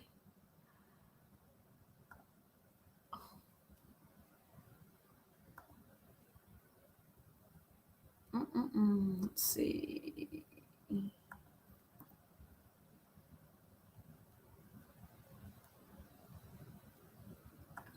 It's the media request.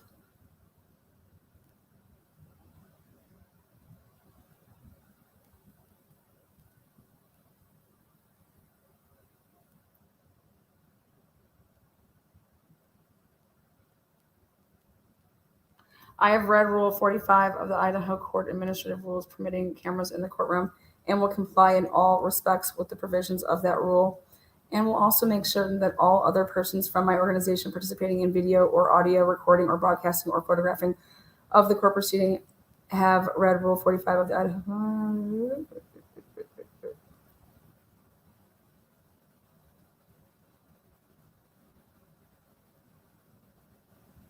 They're going to allow, we are going to be able to see this. They're allowing cameras in the courtroom. I'll put it up there. The media ruins everything. I thought that they're allowing. They're not allowing it. I read it as they are allowing. Let's take a look.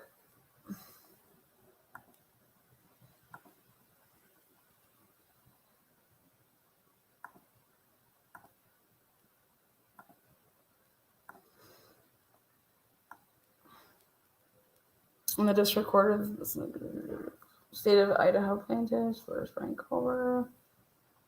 Request to obtain approval to video, audio, record, broadcast, or photograph a court proceeding.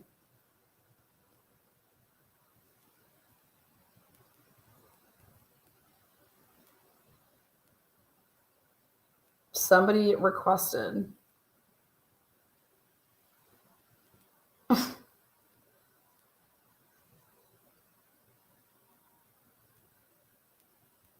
Court TV media. Oh, she was denied.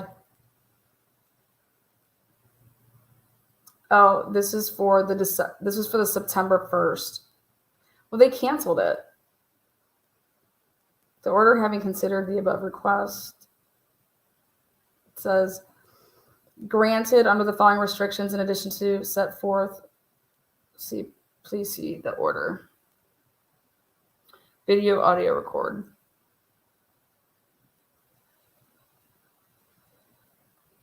Then denied. The court having considered the above request for approval under Rule 45, the Idaho Administrative hereby orders that permission to photograph. So you can't photograph, but you can do video, audio.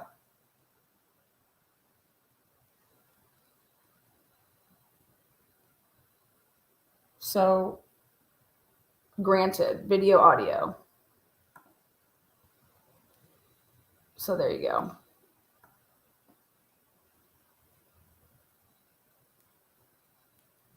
So it was granted, and the only thing that was denied is you're not able to take pictures. So this was granted.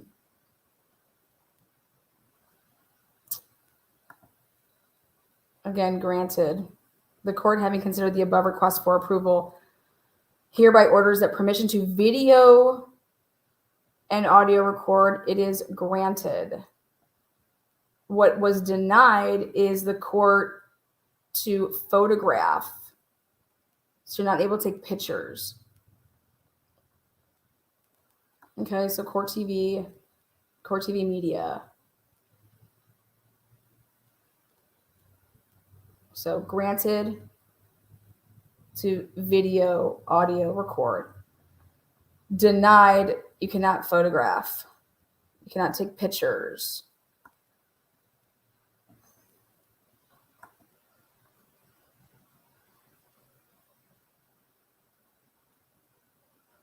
So again, this was signed.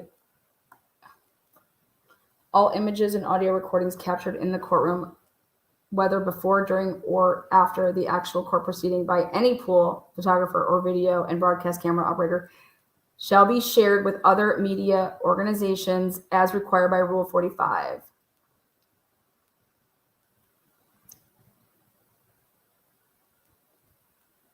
Again, everything is approved. Same thing. I mean, we weren't allowed to take pictures before. So it's nothing new.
I hereby request approval to video, audio, record, broadcast.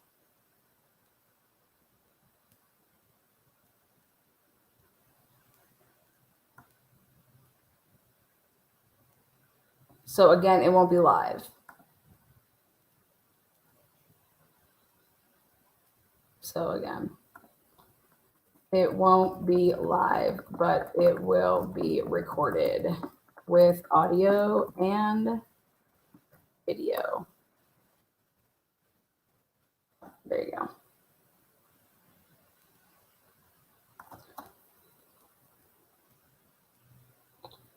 All right. I'll catch you guys all on the flip side.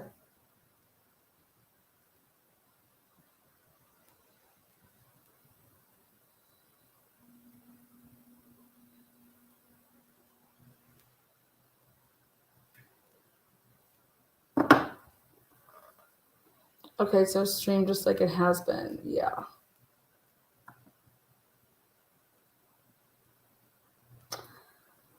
Until next time, guys.